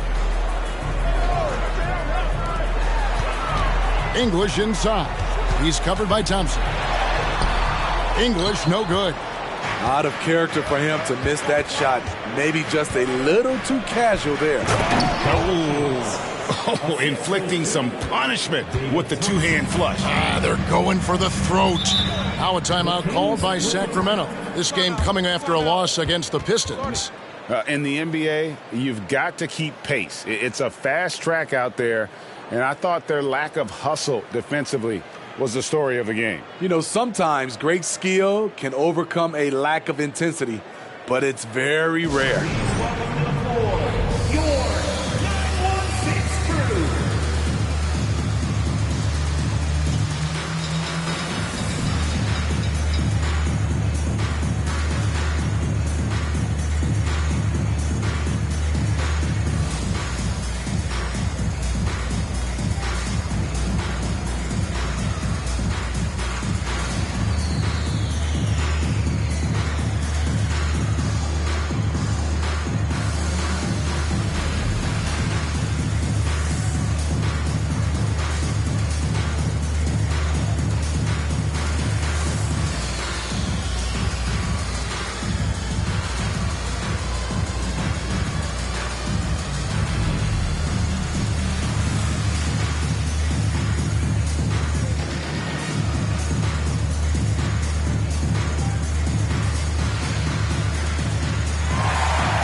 Dirk Nowitzki, he's checked in for the Clippers. White comes in for Hudson. Free throws, such an important part of the game. Here are the league leaders in that department. Dirk Nowitzki, number 1. And you simply got to avoid sending him to the line. Absolutely no one has better form from the stripe than he does.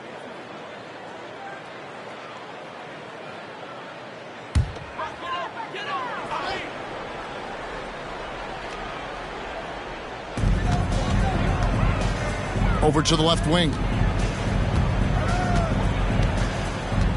Kidd against White. Anderson outside. Just 5 to shoot. Again, the miss by the Kings. And that is the exact type of opportunity this offense is looking to create. You know, if you get the ball to the right guy in the right spot, more often than not, you're coming away with points. The Kings trail by 11. Pass to Williamson. About 3 minutes played so far in the second quarter. And there's Jason Kidd on the assist by Williamson. Kidd's got 7 points.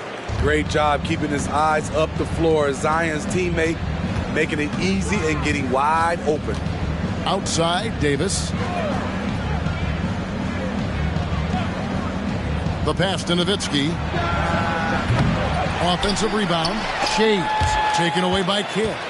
Anderson with the ball. Picked up by Thompson. That one's good, and the Clipper lead is cut down now to just 7 on the basket from English. Playing with high energy, outworking the defense up the floor. And I just love it when the fast break results in a high percentage look. Not always the case these days. Davis finds Thompson. Nowitzki outside. Los Angeles with another miss. And on an open look like that, he's very gifted at making the weak coverage pay. Outside, Kidd lets it go from deep. Thompson with the rebound. Clippers leading by 7. Pass to White. Get the teardrop, and it's laid up and in by Thompson. Thompson's got 4 this quarter. That's the pass you want. Orchestrating the offense, creating for others. Kidd passes to Williamson. Back to Kidd. Shays with the rebound. The will is there, but the execution is lacking. He can't seem to finish plays this quarter.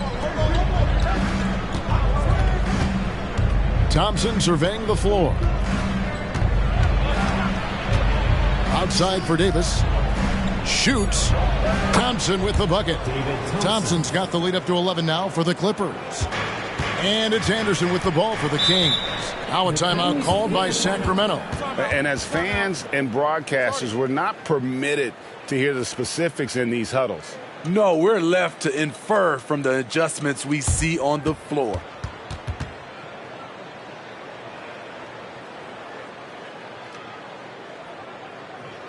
Here we go, fans. It's your Sacramento Kings great team.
Both teams deciding to change it up. And a moment to see numbers for Nowitzki. First in free throw percentage, and he sits in the top 15 in points per game. An absolute powerhouse offensively. And it's nice when you have the NBA's best free throw shooter just keep the ball in his hands in clutch situations. He's been completely automatic this season.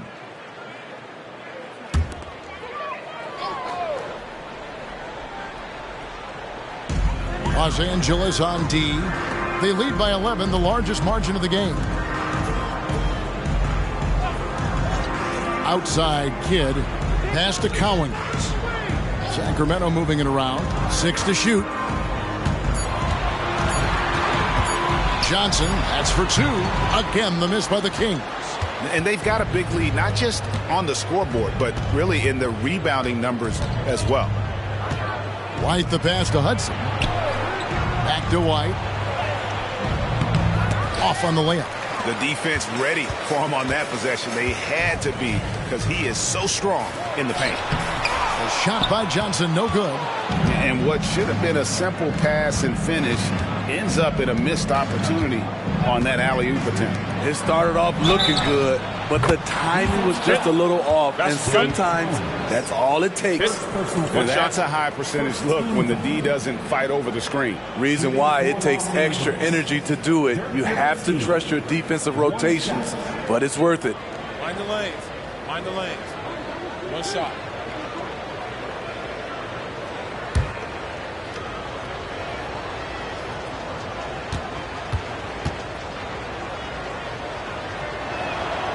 Well, free throw drops for Dirk Nowitzki. And so much to like about the shooting ability from Dirk. He has revolutionized the big guys stretching the floor.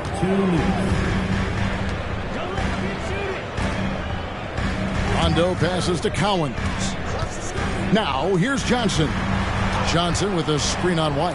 And here's Kidd from the arc. And it's the Clippers with the rebound. Nowitzki's got his 7th rebound of the game with that last one. I don't know how many shots he's missed this quarter, but they're going to have to find offense from someone else. To the inside, Rondo. And he banks in the layup. Rondo's got 4 points this quarter. Really admire the fact that Rondo is not afraid to go down there in the paint from time to time. Nowitzki looking it over. Passes it to Iverson. Over Kidd. And again, it's the Clippers missing. Hard to create space in that mid-range area. He would have been better passing that off. Good. Kidd's got 9. And despite the hot start from beyond, they've gotten away from shooting the triple. White the pass to Hudson. Back to White. Nowitzki outside. Rondo against White. That one's good, and the Clipper lead is cut to just 9 points on the basket for Rajon Rondo. I don't know what's happening defensively, but they're not putting up any resistance. And there's the pass to Hudson. Shoots over Johnson. A nice shot by Hudson. He has 5. And Hudson, I mean, this is a guy who scored 30 points in a college game with a broken hand. That's why they call him Sweet Lou. White against Rondo. Shot clock at 6. Pass to Johnson. It's good, coming on the assist by Rajon Rondo. Johnson's got 4 points in the quarter. He goes to the bounce pass there. Nice rhythm at the end of the play. And so it's the Los Angeles Clippers ahead by 9 as the quarter comes to a close. Their lead is where it is because they've gotten good shots. A lot of good shots. And now we'll send it over to David Aldridge, who is standing by courtside. David. Here with Ty Lue, good rhythm for your offense in the first half. What did you like about the start? Moving the basketball, taking the right shot, making the right play. When we make the extra pass, we're a tough team to beat. And you were sure tough in the first half, Coach. Thanks. Back to you. Thank you, David. And we'll be right back after halftime to start the third quarter. See you in just a bit.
Ernie Johnson here with Kenny the Jet and the Big Diesel, Shaquille O'Neal.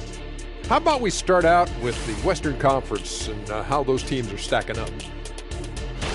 As far as these standings go, how much attention did you guys give them when you were still playing? We always knew our place in the standings and what we needed to get done the rest of the way. Well, whenever I looked at my partners' teams, they were always behind us. That's all I cared about. Well, you were in the Eastern Conference. You were still behind me. And I was in the West. Still behind me. And let's get into this first half where there were some struggles for the Kings. Well, the obvious problem is the perimeter defense. And it's not all their fault. Sometimes a team just gets hot. But at the same time, at some point, you have to force shooters to put the ball on the floor and beat you some other way. It's a conundrum.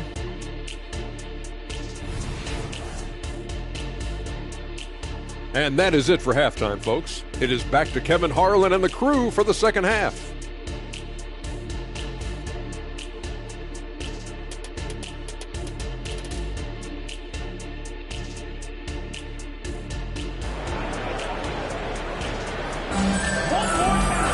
And for those of you just tuning in, thanks for being with us. The second half of this game still to play. Alex English with a strong contribution so far in this one. His play so far is what fans love about him. He has gone right at the defense time and time again. And not standing around, not settling for perimeter shots. He's looking to attack. So with Davis sitting on the bench, here's who Tyronn Lue's going with. We've got White. He's out there with Allen Iverson. And it's Shays in at the small forward. Pass to Free. There's the triple. Cranes the three-pointer. Free's got 11 points. Matching baskets from the perimeter, an earmark of today's game. Hey, players love competition, and the fans love it as well. Passes it to Nowitzki from the arc. English pulls it in. Rare you'll see him miss such an open look. Here's the pass to Kidd. English looking around. There's a screen. Down low. Good on that shot. And with that, the Los Angeles lead is cut down to 7 on the bucket for Mikan. Pretty much all of their buckets coming from inside the paint now. White the pass to Nowitzki. A three ball. A three-pointer is right on target. 12 points for him. And the defense has to be up on Nowitzki more than that because he's too good a shooter from outside. Pass to Collins. Back to Kidd. That's in for his 5th make of the night. Now shooting at a 50% clip. 5 for 10. Terrific game plan coming out of halftime. A perfect 3 for 3 from the field. Nowitzki for 3. Oh, he got hacked on the three-pointer. He'll head to the line. What confidence from Nowitzki, managing to get his shot off while still drawing contact. And this is his 2nd trip to the line in the game.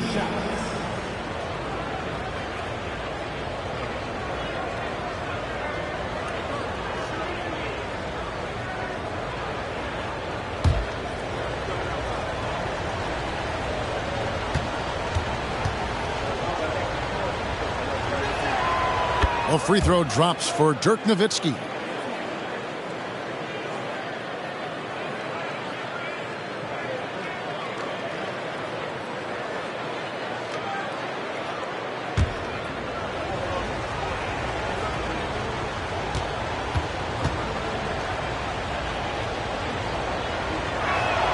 He hits the 2nd from the line.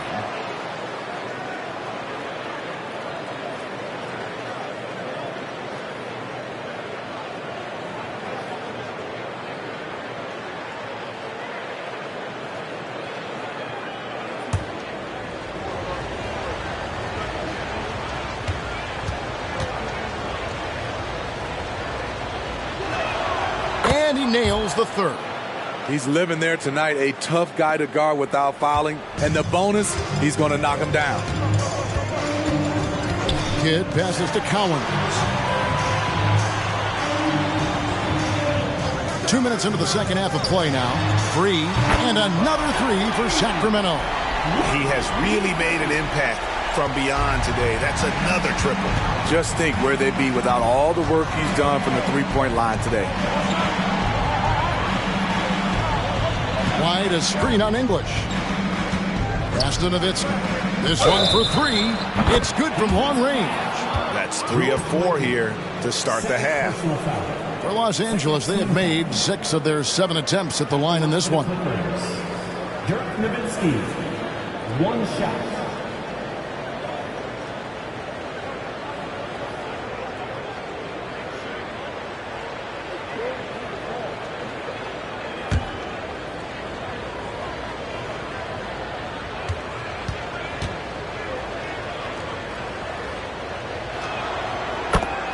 Timeout called by the Kings. It's been quite a game for Dirk Nowitzki. Yeah, they're going to have to find a way to run him off his spots out there. He is rolling.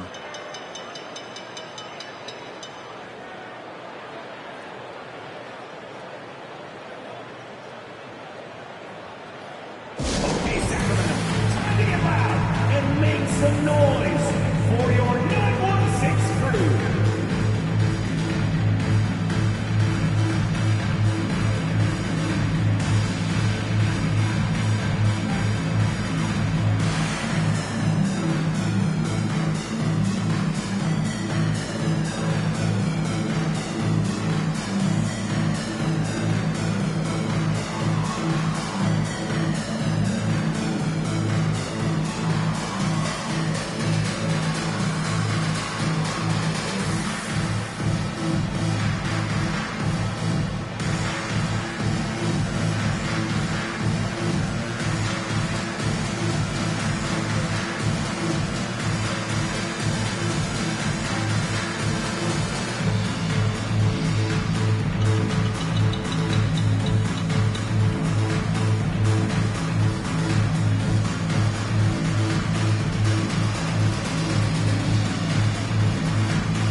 With the break in the action, here is the 2K leaderboard showing us this month's top passers.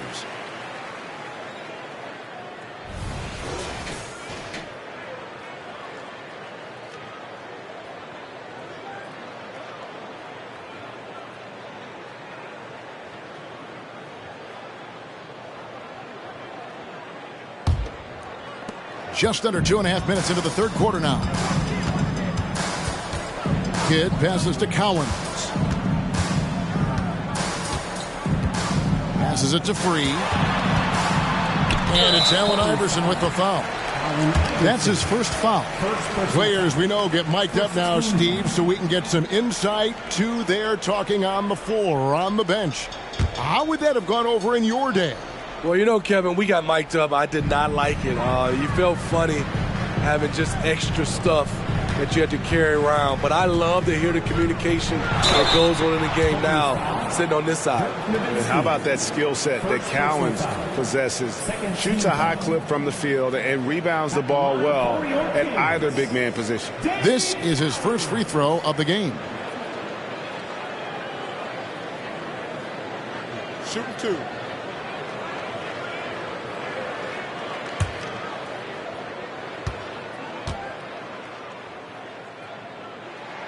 And he knocks down the first one.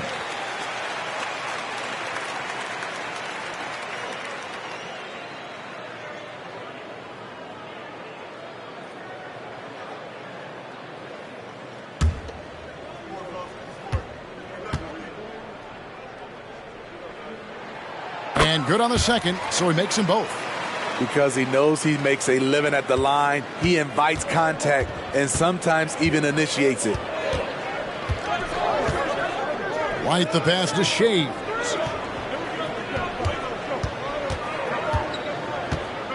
And the pass to Lanier.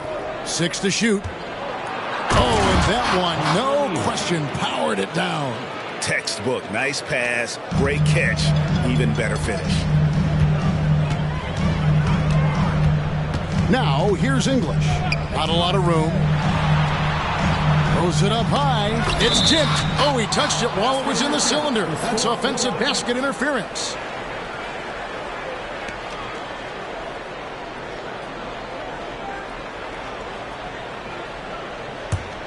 Los Angeles leading by 12. Third quarter action in just under 3.5 minutes have gone. And the basket by Nowitzki. This has been a tremendous quarter for him. Everything he puts up now looks like it's going in. And now we've got some time to check in from the sideline. You got for us, DA? Thank you, Kevin. Well, the NBA is looking to expand its footprint, and a franchise south of the border could potentially hold tremendous appeal. Commissioner Adam Silver said Mexico City is the largest city in North America. It could also be a gateway to all of Latin America. The opportunity to flip a switch in terms of opening up a large geographical area to NBA interest. Kevin? That's interesting. Thanks, David. And it's in there. Lanier's got his second basket of the night. That's a nice read. The value of keeping your eyes up. White against Kidd. To the paint. It falls through, making him 6 for 11 in the game. And the shooting has really been there for him today, but he may have to take it upon himself to continue to carry this team and try and get out of this hole. Nowitzki, no good. The defense got lucky there. That's one you expect him to drain. Pass to Collins. Pass to Free. Takes the three. Shays with the rebound. Shays has got 4 rebounds in this game. This is to White. Here's Shays. 13 points in the game. The three-pointer, no good. Free passes to Kidd. Looks good. Is good. That's his 7th basket in 12 tries. The focus from Kidd, terrific at just keeping his composure even when things get tight. Here's Shays. English covering. Passes to Lanier. Lays it up off the glass. Lanier's got his 3rd basket of the night.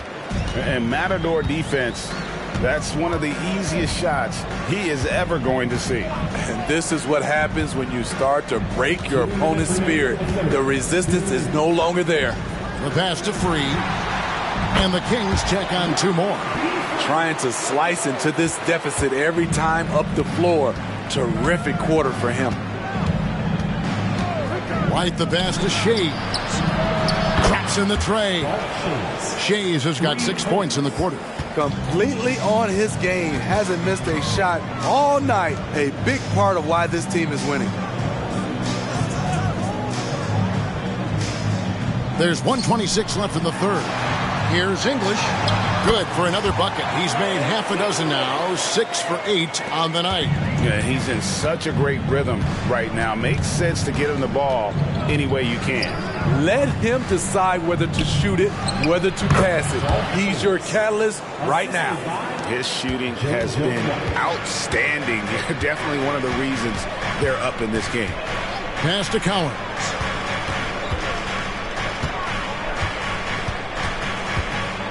Pass to Free. Looks for Kidd, gets it to him. Basket number 8 for him on 13 tries. That's 62% so far.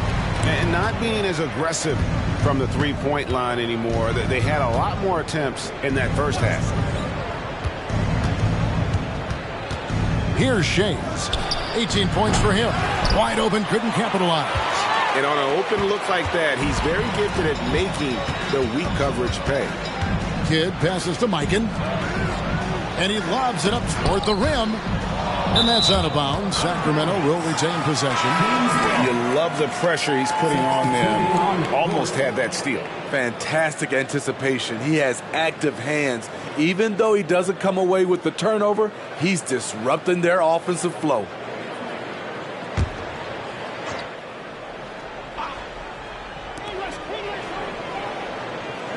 Cowens passes to Johnson.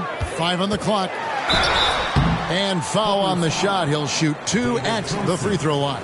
First personal foul. The Kings shooting their 5th and 6th free throws of the game. Yeah, pretty good numbers on the season when you look at their free throw attempts, right around 78%. Take a break. Take a break. 2 shots.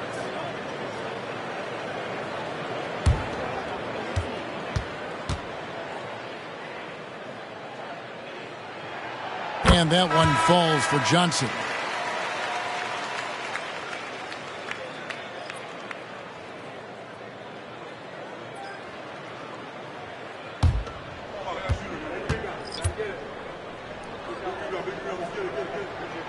He doesn't get the second one.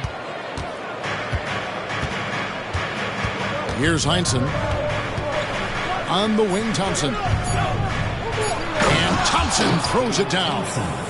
And how about he takes on the defender head on and then throws down the two-hander. Guys, straight power there. Straight power. And as we end the third quarter, a double-digit deficit will make it tough to come back. Clippers lead by 12.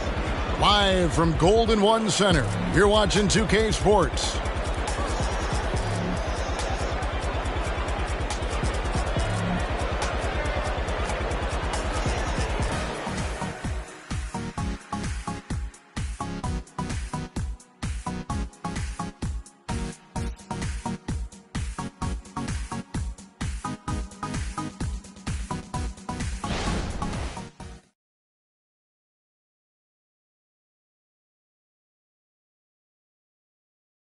And let's take this chance now to show you the State Farm assist of the game.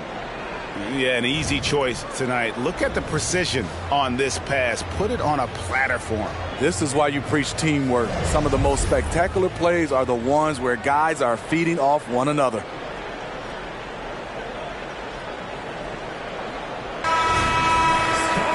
And with the fourth quarter upon us, time is running out for this game to become competitive.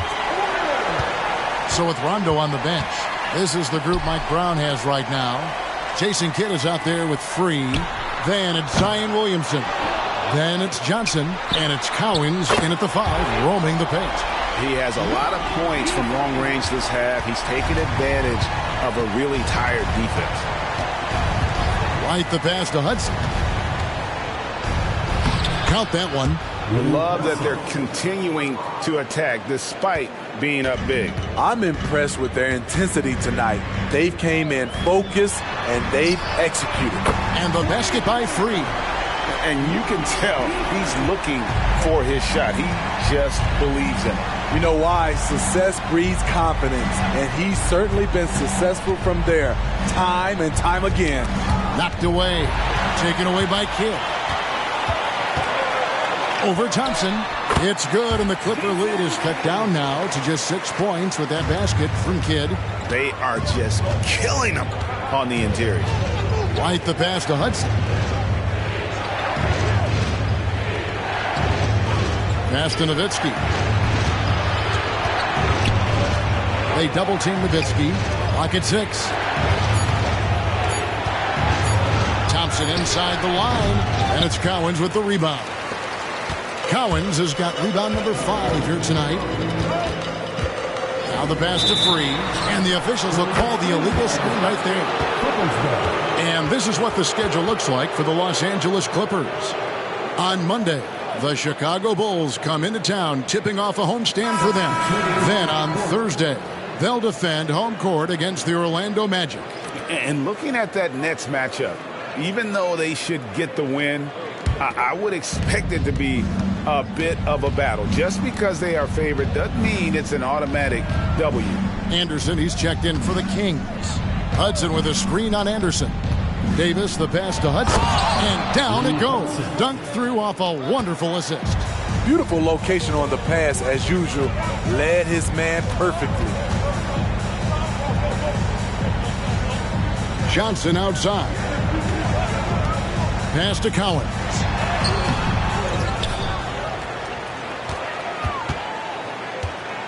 Out left to the wing. Sacramento moving it around. Johnson the screen. Cowens passes to Williamson. Another 3 for Sacramento. The offensive game of Zion continues to evolve. Love watching him nail it off the catch. To the wing right side. Hudson dishes to Nowitzki.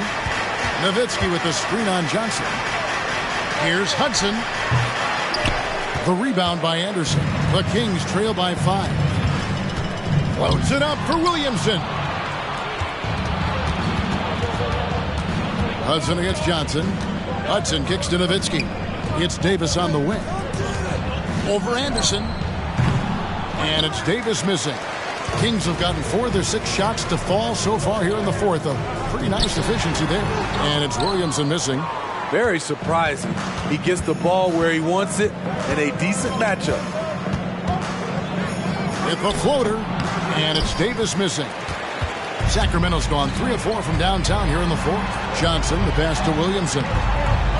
That's good, and it's Johnson with the assist. Johnson's got 3 assists now in this one. I'll tell you, they're right in this. We'll see if they can maintain momentum. What I like during this run, they paid incredible attention to the details at both ends. That needs to continue. White, good. And coming down the stretch here, both teams still on fire. Yes, and if you love offense, you're loving this matchup. It's been a highlight reel affair. Williamson looking it over. Back to Kidd. Fires from deep. Johnson, that's for 2. And again, it's Sacramento converting. And that's right in his wheelhouse, looking to make an impact when it counts. It's the fourth quarter, and it's a close game. You want to get the ball to someone you can rely on. Los Angeles calls timeout.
Time now to hear from our Hall of Fame reporter, David Aldridge. What's the latest, David? Hey, Kevin, during that last break, I heard Tyronn Lue as he talked with the team. Now, he was quite encouraging in the huddle. He said, look, you're fighting out there, fellas. I can see it. I need you to keep giving everything you have. Bring this one home. See if they can pull it off. Guys? Thank you, David.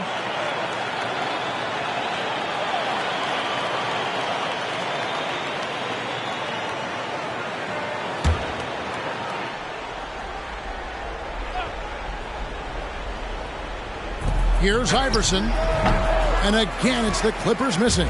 The Kings trail by 3. And stolen by White. To the middle. Here's Nowitzki. Takes the assist and lays it in. Picked out the pass nicely. Tremendous offensive output tonight. Dirk can stuff the stat sheet. Pass to Kidd. Kidd is double. English outside. Here's Free. The kick out to English. Passes it to Cowens. Inside. Here's Mikan. And that one is stuffed right through. Yeah, he just has such great command of that area of the floor. Mikan puts just as much effort into his offensive rebounding as he does at the other end. White with it. He's picked up by Kidd. Offensive rebound. And the shot goes in from Lanier. Effort play, pursuing the basketball. Love how he puts in the work. White against Kidd. Here's World B. Free. And a great assist by Kidd as that one goes in. Kidd's got his 4th assist with that last one here tonight. Now White. Nowitzki outside. And the pass to Iverson. Off target from outside. The Kings trail by 3. Here's Kidd. The bucket is good. He'll have a chance for one more. Dirk Nowitzki picks up that. And this team turns to Kidd when they need a big bucket. And now you see why. And a look at how the offensive approach has been going here so far for the Clippers. It's just a passing clinic from them in this game. Solid communication and unselfish play all around. And also, guys, the confidence to keep taking the three. It's been falling, so they've got to keep going back to it. And it's tied up with that one.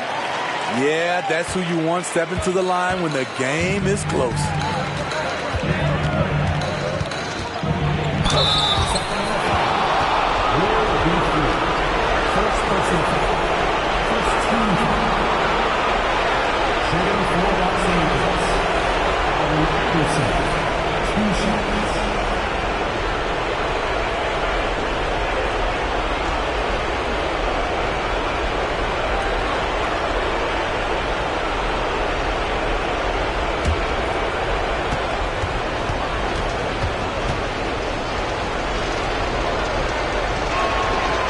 And that hurts as he doesn't get the first one to fall. Trying to focus now on the second. He is so good with the ball in his hands when it matters.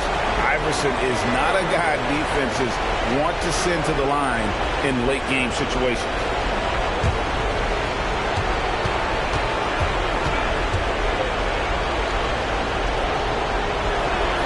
And the second of two is good. That gives them the lead. Unfortunate that he missed one, but he still hit a crucial point there to help get his team the lead. Pass to English. A fader to take the lead. Kidd, no good. This is the shot they wanted to get. Right guy, right spot, wrong result. Here's Iverson. Banked in off the glass. He's a difference maker. Iverson with all the shots in his arsenal and ready to deliver. Kidd against White. Pass to English. English draws the double.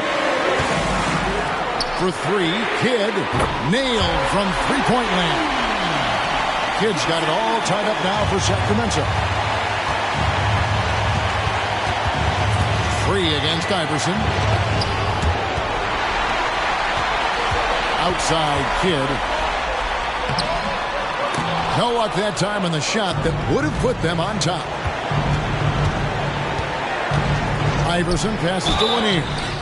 And the basket is good, and he's got a chance here for one more at the line. Big-time basket at a big-time moment. This is why we all watch. The NBA is about these moments.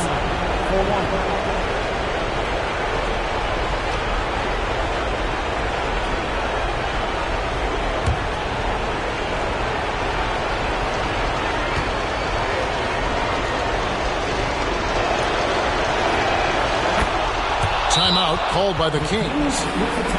They're trailing by 3. 44 seconds left in the fourth quarter.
First pass is to Mikan. Kidd against White. Fires from 18. English left side. 6 on the shot clock. Back to Kidd. And stolen by White. And so they choose to intentionally foul. Personal foul. Third team. At the line for the Clippers. Joe White. 2 shots.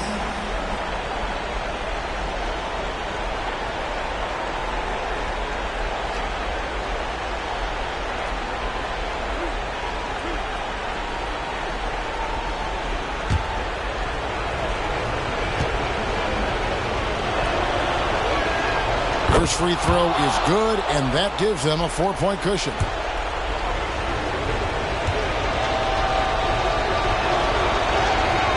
So it gets them both, and it's a 5-point game. Tremendous showing of confidence by getting those 2 to fall.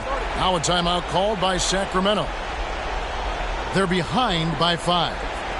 24 seconds left in the fourth quarter.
.24 seconds left in the fourth quarter. For 3, Kidd, count it! And he has brought them to within 2 points. And how about the game from Kidd? I mean, we know he's an elite passer, but when his team needs points, this guy can carry the load as well. Shooting for Los Angeles. Allen Iverson taking 2 shots.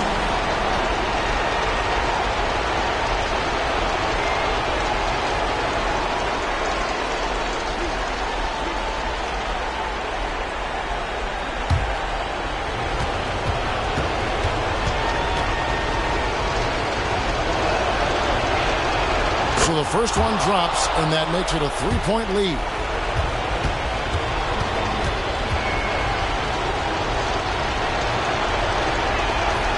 Second one is good. Hitting both at the line, and it's a 4-point ball game. And looking for a very quick shot here. They have very little time to run a play, and then, of course, they also need to foul. Oh, he is just so clutch, saving his best for when the pressure is at its highest. And an intentional foul there stops the clock. You have to foul, but I'm sure they would have liked to foul someone different. Joe White. 2 shots.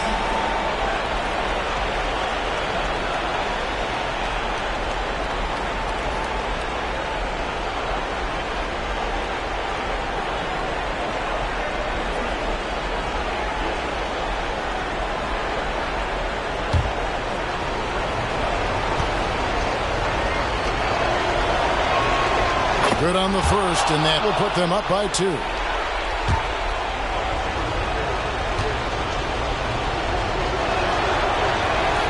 And So both free throws are good, and it's a three-point game. That's why you want him at the line when the game is close. He knows how to deliver in the clutch. Here's World B. Free. No good from three-point territory. So it's Los Angeles taking the W in a close one. This win, such a tremendous emotional boost for them. Really an accomplishment and crazy finish to take a road game like this and simply deflate an entire building. And that about wraps it up. For David Aldridge, Greg Anthony, and Steve Smith, and the rest of our terrific 2K Sports crew, this is Kevin Harlan saying thanks for watching. Now, let's check out our New Balance Player of the Game, Dirk Nowitzki.